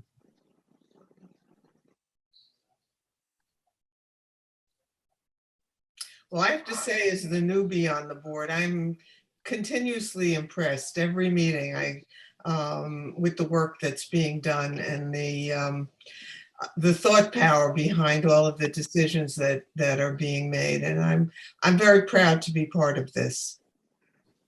Glad to have you, Pat. Good to be here. A little bit of the distaff side, as they say. And I don't see John. Oh, I got to scroll down and see. There he is, but it's Yankee hat. If you wore a Red Sox hat, I'd like you more. Well, I'll tell you what. Yesterday I listened to Sweet Caroline on the radio, so that's as far as I'm going. But without John's efforts, I mean, my God, thanks for taking the job. Yeah. That's all I can Thank say. you. Yeah. Thank you for giving it to me. Yeah, and thanks to the people who have been for the last 3 hours and 8 minutes at minimum. Oh, and Deb's got the cat back. There it is. That's fantastic. Paul Mangello, Paul, thank you. Yes. the kids from OGAT. I Chris. really like those guys and that gal, his sister. Thank you for putting up with me with my frustrations when I come in late and how I'm supposed to hook up my own computer back. Oh, and then you go crazy. Yeah, I got a little bit miffed. Yeah. So I want to acknowledge them because it takes a team, right? Yeah. You can be contributing a lot, but if you don't feel like you're on a team, you feel like you're on a team, contributing a lot doesn't feel like a lot of effort. Right. The final analysis. Good point. All right, so is everybody going out for a beer? Because I'll join you tonight. We should- Don't have a place to go. We could go to my kitchen maybe, but only a couple at a time. 12 feet apart. All right, where's PJ? Motion to adjourn? Yeah, that's Wow, I PJ. set you That's up what there, he, babe. I thought he already left. then we hit the leave button, We leave needed that. meeting button. So if there's a motion to adjourn, I thank everybody for your efforts, and I especially thank you for being on this meeting for in excess of 3 hours. John, you and I will talk tomorrow morning and touch base with Vince, and then we'll send out our next Zoom meeting, I guess, for us. Yeah, Which we'll have maybe late next week, before the Board of Selectmen on May 13th votes to give us the power to set the budget and the mill rate. If as much time as I can get to prepare a budget, we probably won't print the way Kevin, cut that out. it looks good. We probably won't print the way we've printed in past years. We'll probably do minimum here in the town hall of the town hall copiers and put it up online, and a few in the town clerk's office, and a copy for each of you. Yeah, if we could do it online, let people download it, Yeah, you know. I don't see printing 150 copies is gonna be worth the money this year. No, because they'll just sit in the mailbox and Or set in my office for 3 years. yeah. So did we have that motion? Second? I'll second Yeah. it. Pat Thank you, seconded. Pat. thank you, everyone, very much. All right, everybody, take All You care. guys have a good night. Talk to you